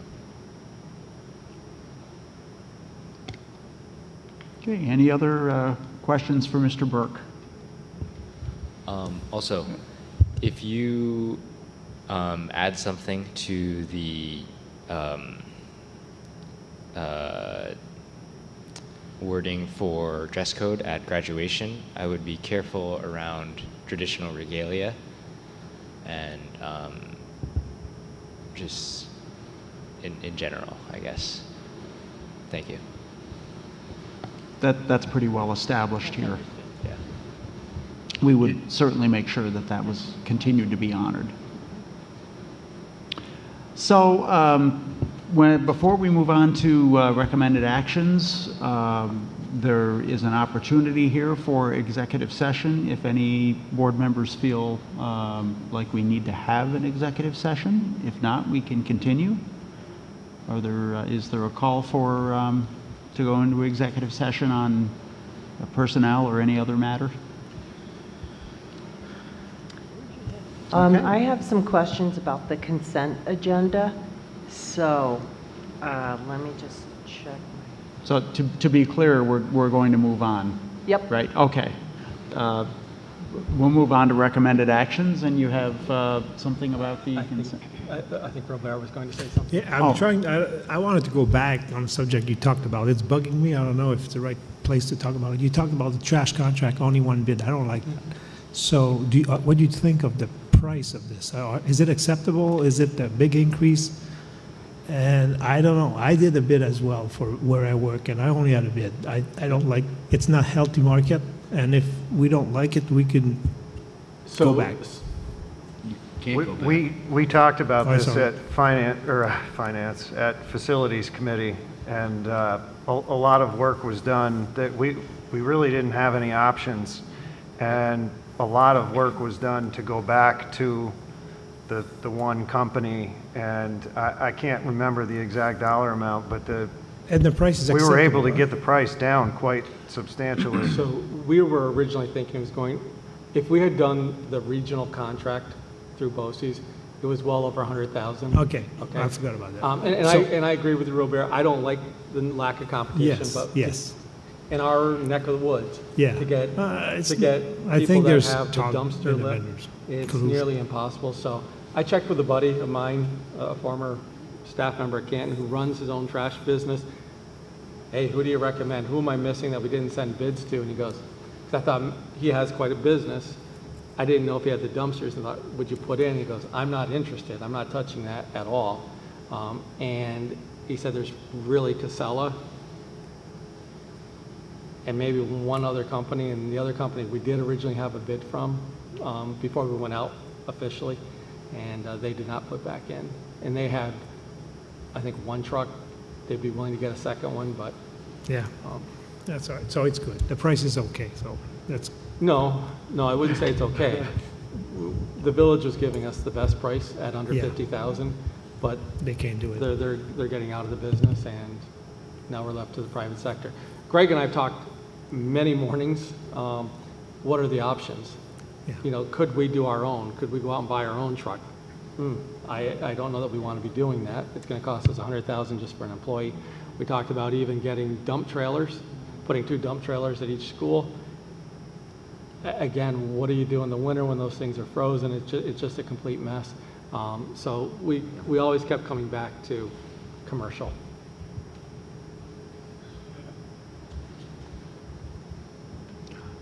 Okay, now we'll move on to recommended actions. And Trish, you had a question on the consent agenda?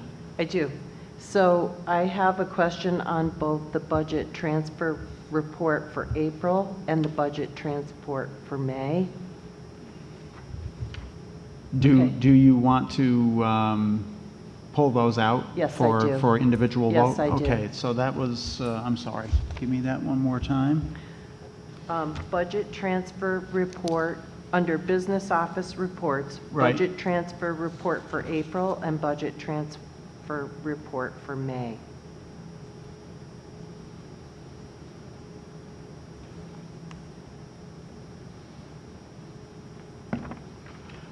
Are there any other consent agenda items that any board members would like to have pulled for further discussion and separate vote?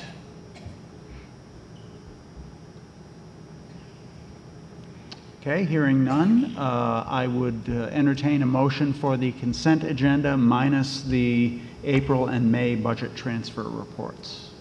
So move. Second. Any questions or comments? All in favor? Any opposed?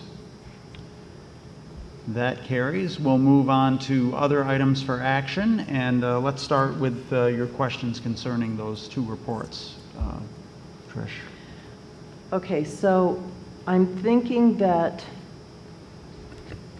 on the April, the forward spending wireless access points, we already talked about that in finance, right? So Yes. we needed to fix this for this school year, but now we've included that in the budget, correct?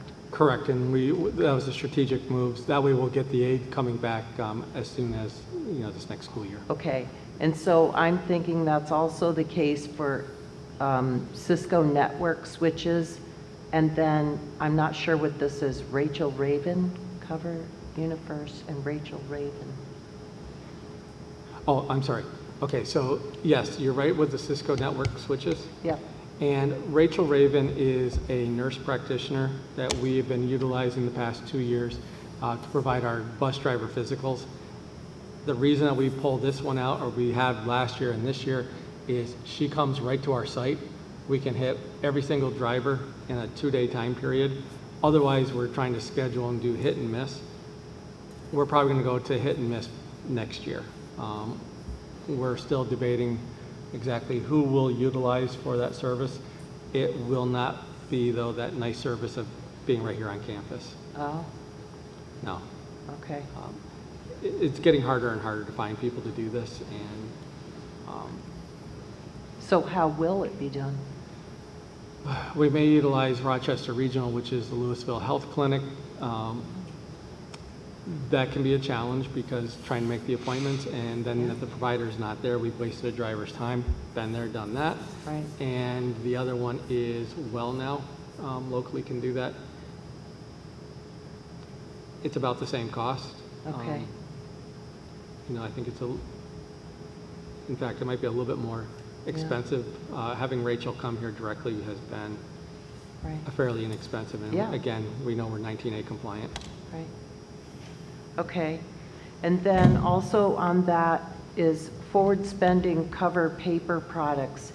That's a lot of money. Yep. Why are we spending that much money on paper products? So that's our entire supply for next year. So Yeah. we've been traditionally doing that every year, forward spending. Okay. And what that does is it allows Greg to get all of our toilet papers, our products, all of that in. And I think during our finance committee, this is one of the things I said I don't really like, especially as finances are going to get tighter. Right. We're not going to have anything to forward spend.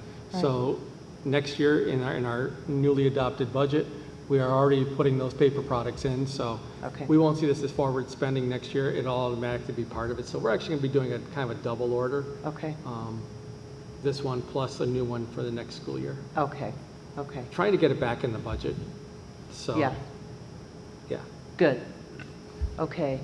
And then I'm assuming that this is also the same issue with the May cover instrument purchases, that was a forward spending, but now we're including that in the budget? Correct. Okay. I just wanted to double check on that. Okay. Thank you. Oh, that was easy. I didn't even need Mallory on those. Any other questions concerning the budget transfer reports for April and May? Yeah. You might need Mallory, the BOCES bill. Mm-hmm.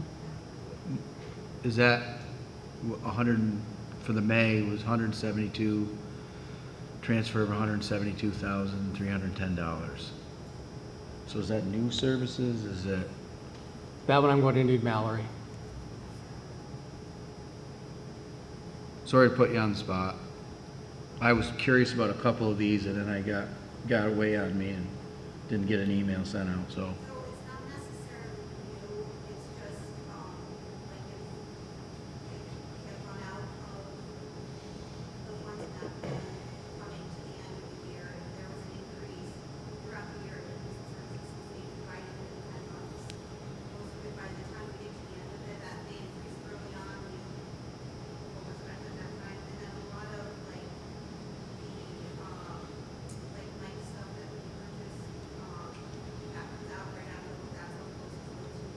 So that could be services and it could be technology. Yeah, anything. Okay. Okay. It's a pretty broad term. Thank you. Let's keep the budget transfer going, because now I'm looking. So the cover for increase in electric bills, that 51,000 is for what we didn't budget for originally for this school year? Correct. So has that significantly increased? I don't have the budget in front of me for this upcoming school year, but did we look at that? I mean, we have I think in the neighborhood of an $80 million budget. It's insignificant. It's significant in that line, but Right. I think And we did build in more money next year for the electric component. And every year I do my budget process and I do my presentation. Remember, our utilities, I always say, is one of those areas we pad. Well, we didn't quite pad enough on the electric, but we certainly do on the fuel and we do on the gas. So it's significant. It's just in the magnitude of the grand scale of the whole budget. Right. It's something to keep in mind. But we also, we talked about that at the legislative breakfast too. It's because of this Green New Deal that we're limited in the ways that we can get energy in New York State. So what happened was in the winter months, the rates went way up. Mm-hmm. That hasn't really happened, but it's going to keep happening until something changes. So it's probably going to just keep increasing, so we have to keep increasing our budget. From the facilities committee standpoint, do we kind of know what our energy use looks like? Have we had any sort of like NYSERDA study or something that shows our sustainability or recommendations? Like The codes of the building codes for ventilation and everything else guarantees that our energy costs are going to always be high, because we're pumping we're bringing in outside air, you're heating outside air. It's all part. It's all safety baked into higher costs. in 4 of our buildings, we've seen an increase just since this last capital project when we replaced the HVAC systems at the 3 elementary and at the junior high because of the various components that are going into it.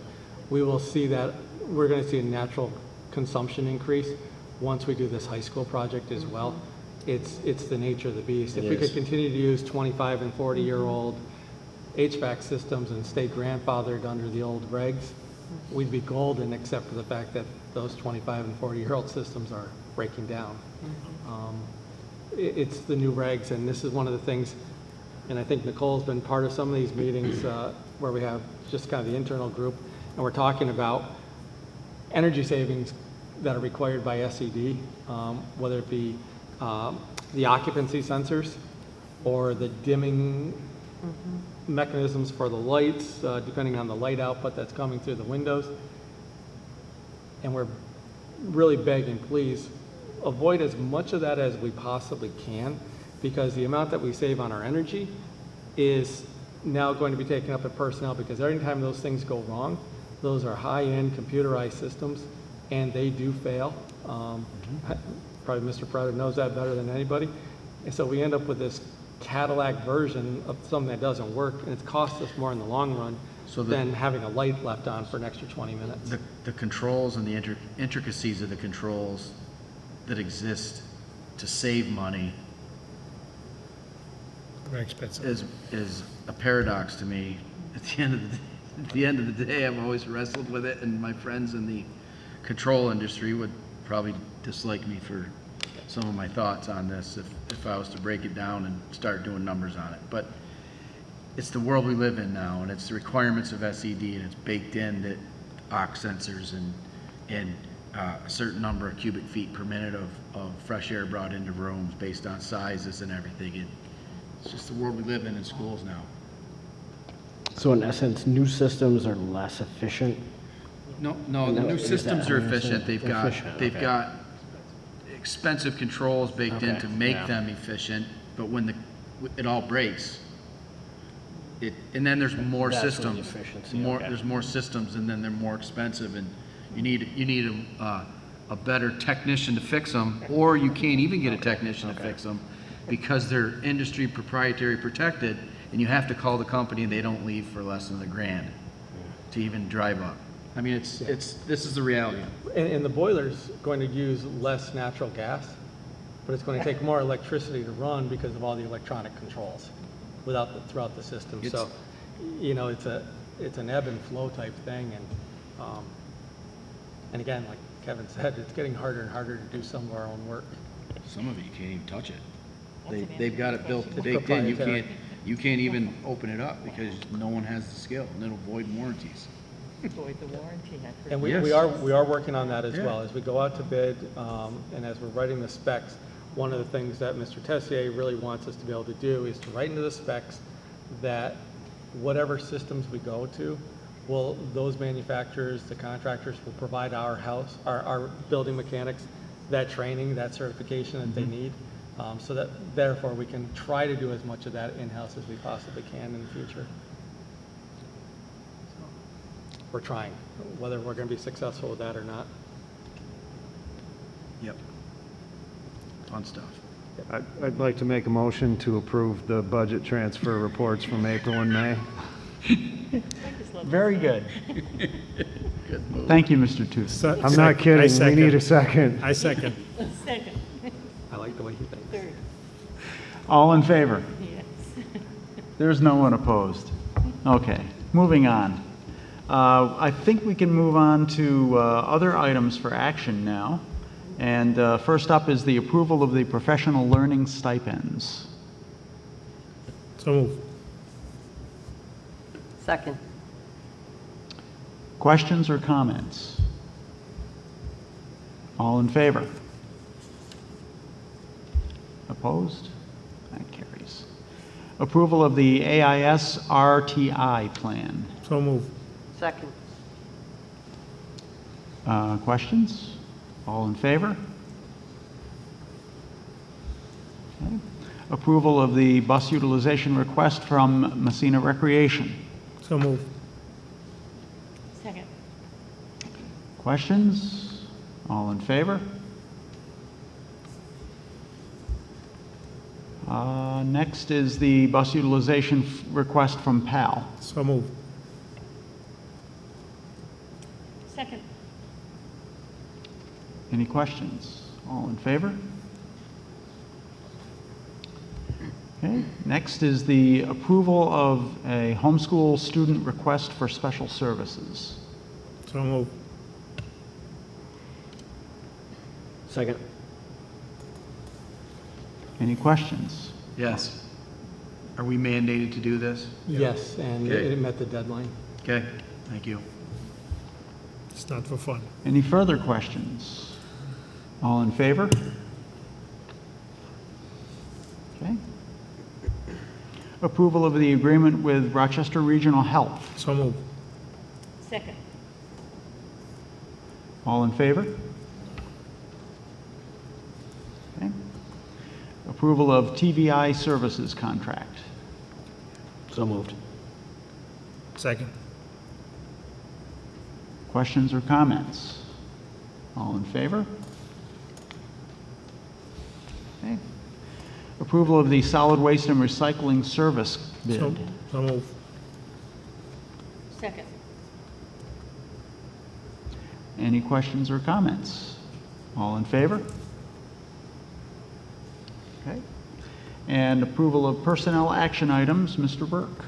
So I would like to pull one, and I'd ask that the board consider as a single item, personnel item number 1. Per board policy, I would disclose to the board that that is a blood relative of mine. And I will have to abstain. Okay, motion So for... move. Second. Okay, any questions or comments? All in favor? Opposed and abstaining. Mr. Haggett, I next recommend personnel items numbers 2 through 153. So move. Second. Okay, all in favor? Any opposed?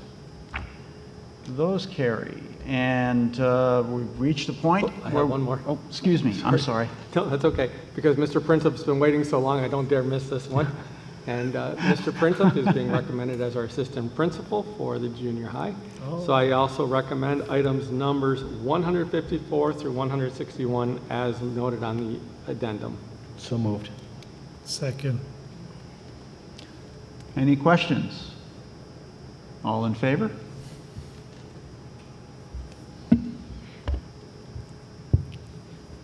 Congratulations. Sleep well.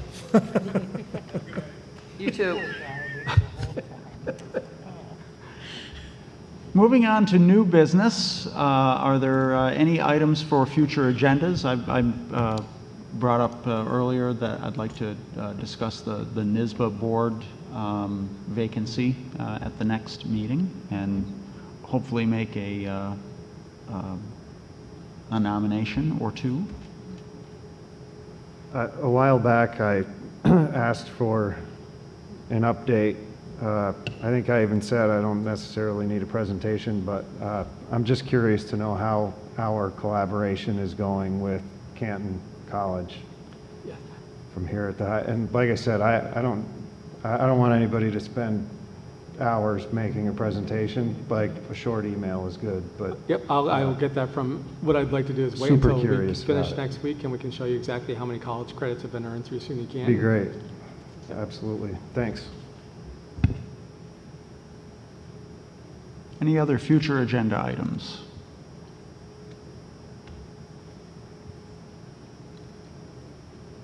Okay, hearing none, and there's practically no one left in the auditorium. So we'll skip number 10 and we'll go to number 11, and I would entertain a motion for adjournment. Second.